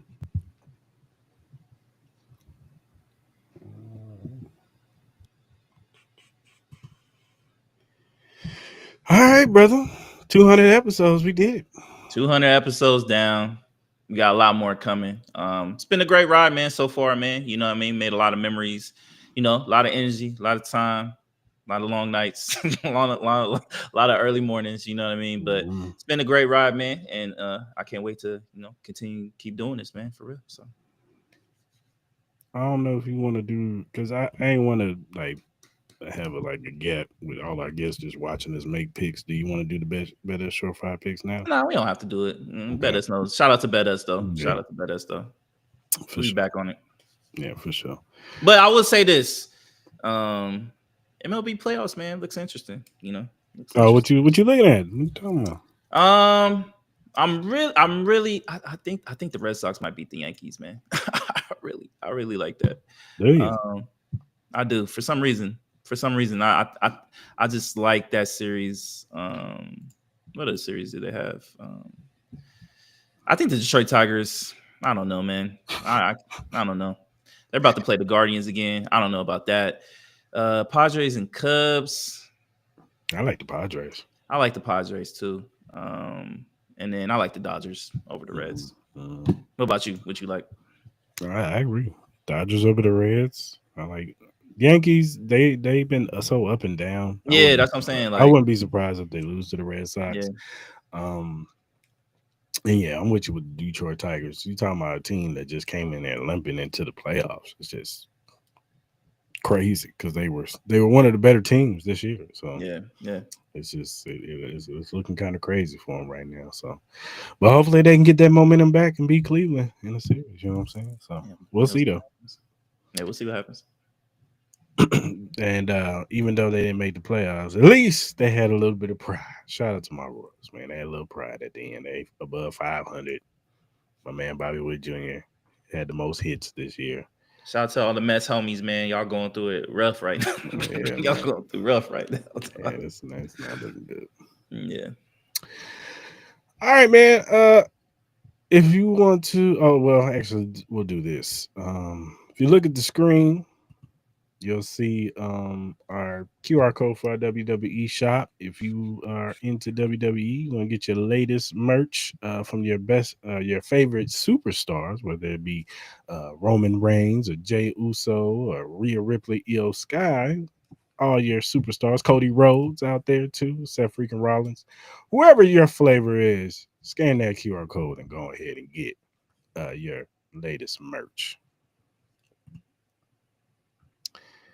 And whatever, if you want to donate to our Cash App, you can donate to $Chris Maul Podcast. We will appreciate whatever you donate to us. And whatever streaming platform you use, whether it be Spotify, Apple, Google, Amazon Radio, whatever you use to listen to your podcast, we are available. First-time watchers on YouTube, hit that subscribe button, that like button, that notification button. So when we go live on Mondays at 10 a.m. Pacific Standard Time and Wednesday nights at 9-ish p.m. Pacific Standard Time, you could jump in the live with us. You could talk about these topics. We want to hear from you. Whether you agree with us, disagree with us, we want to hear your opinion. So go ahead and subscribe to the channel.